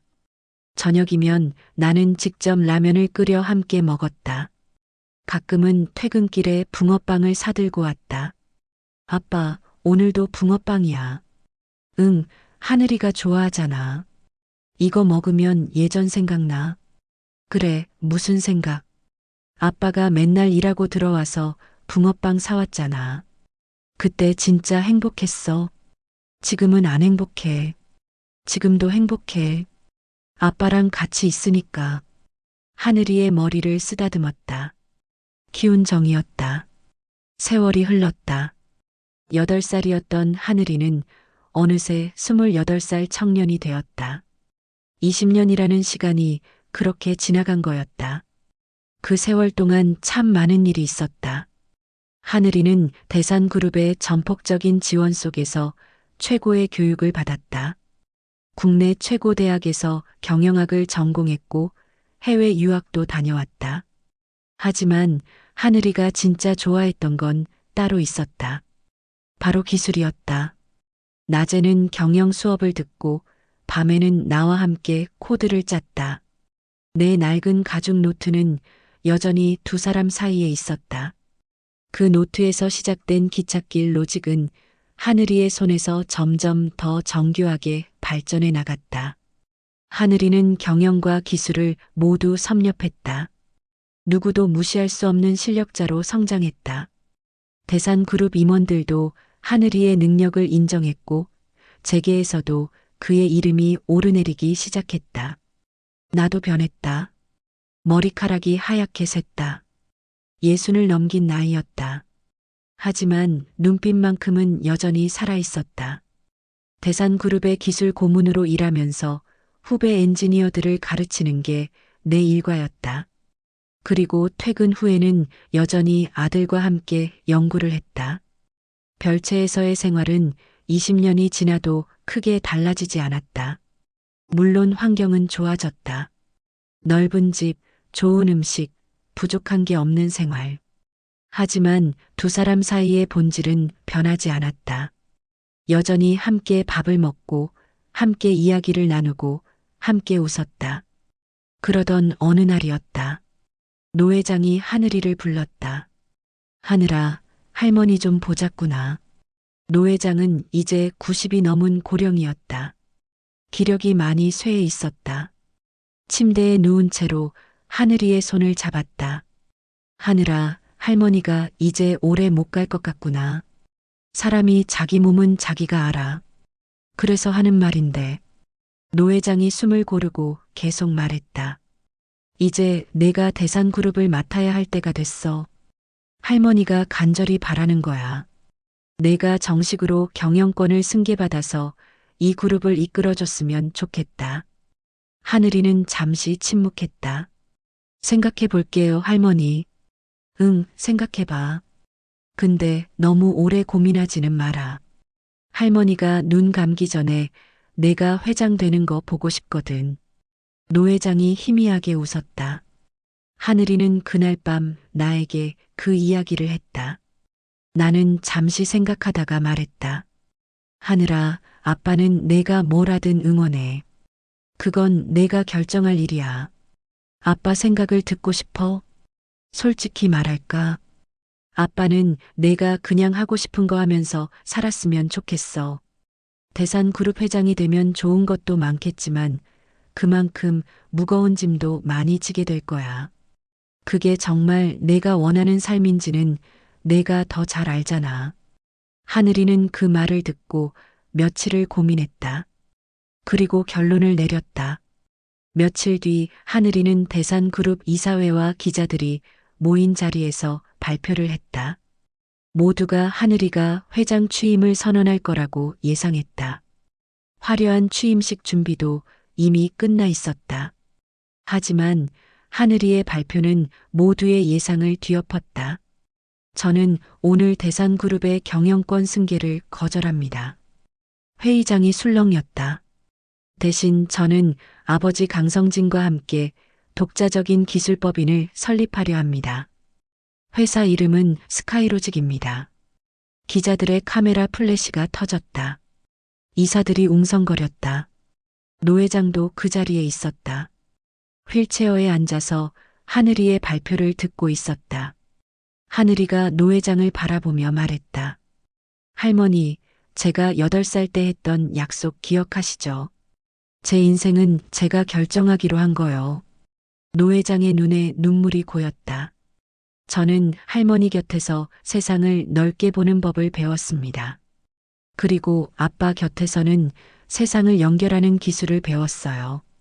하늘이가 단호하게 말했다.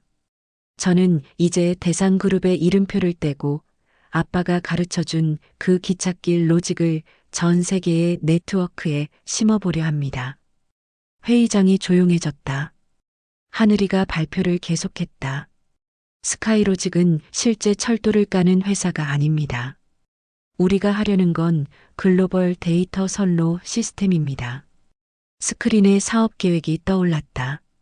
전 세계적으로 복잡하게 얽혀 병목 현상을 일으키는 물류 시스템, 금융, 보안망, 그리고 스마트 시티의 데이터 흐름. 이것들을 우리의 복구 알고리즘으로 최적화하는 겁니다. 하늘이가 청중을 바라보았다. 20년 전 아빠가 물류 창고를 살려냈던 그 원리가 있습니다. 길이 막히면 옆으로 빼뒀다가 다시 합치면 된다는 기찻길 로직이요. 저는 그 원리를 지구 전체 규모로 확장하려 합니다. 발표가 끝나자 회의장은 한동안 정적에 휩싸였다. 노 회장은 처음에는 허탈한 표정을 지었다. 20년 동안 손주가 대산그룹을 이끌어주길 바랐는데 그 기대가 무너진 거니까. 하지만 하늘이가 내민 사업 계획서를 보는 순간 노 회장의 표정이 바뀌었다.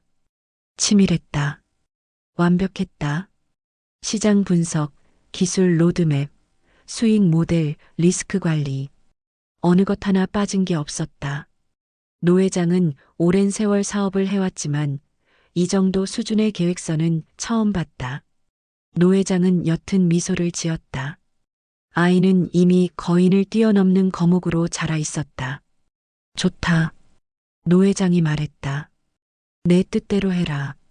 대신 대산그룹은 스카이로직의 핵심 파트너가 됨.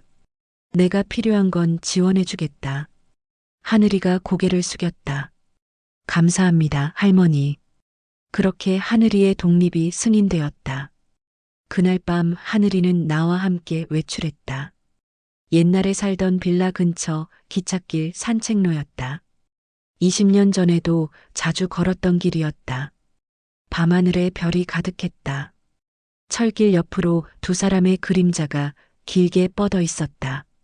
내 머리카락은 하얗게 샜고 어깨는 예전보다 많이 굽어 있었다. 하지만 아들과 함께 걷는 걸음은 여전히 힘차 보였다. 하늘아. 입을 열었다. 응. 아빠, 정말 회장 자리가 탐나지 않더냐.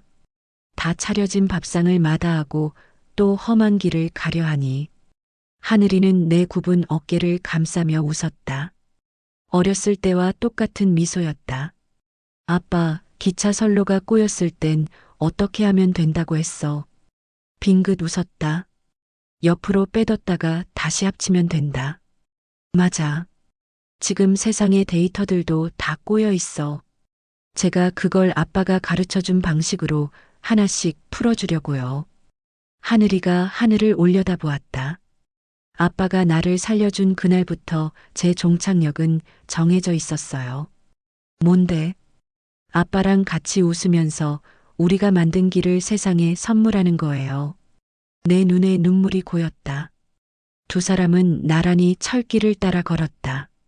밤하늘 아래 두 사람의 그림자가 나란히 이어진 철길 위로 길게 뻗어나갔다. 쓰레기 더미에서 주워온 피덩이와 세상에 버림받은 노숙자. 그 둘이 만나 8년을 함께했고 또 20년을 함께 걸어왔다. 핏줄의 굴레도 가문의 무게도 이 둘을 갈라놓지 못했다. 스스로 선택한 사랑과 신뢰로 만든 두 사람의 진실한 선로. 그 선로는 이제 새로운 세상을 향해 거침없이 뻗어나가고 있었다. 어둠 속에서 멀리 기차 경적 소리가 울려 퍼졌다. 두 사람은 나란히 웃으며 그 소리를 들었다. 아빠와 아들의 이야기는 이제 새로운 시작을 알리고 있었다. 오늘의 이야기가 당신의 마음에 작은 울림을 드렸다면 앞으로도 당신의 나날에 잔잔한 위로가 될 이야기들로 찾아뵐 수 있도록 구독과 좋아요를 눌러주세요. 그리고 사연의 주인공을 위한 따뜻한 말씀도 댓글로 부탁드립니다. 당신의 오늘을 늘 응원합니다. 세월 속이었습니다.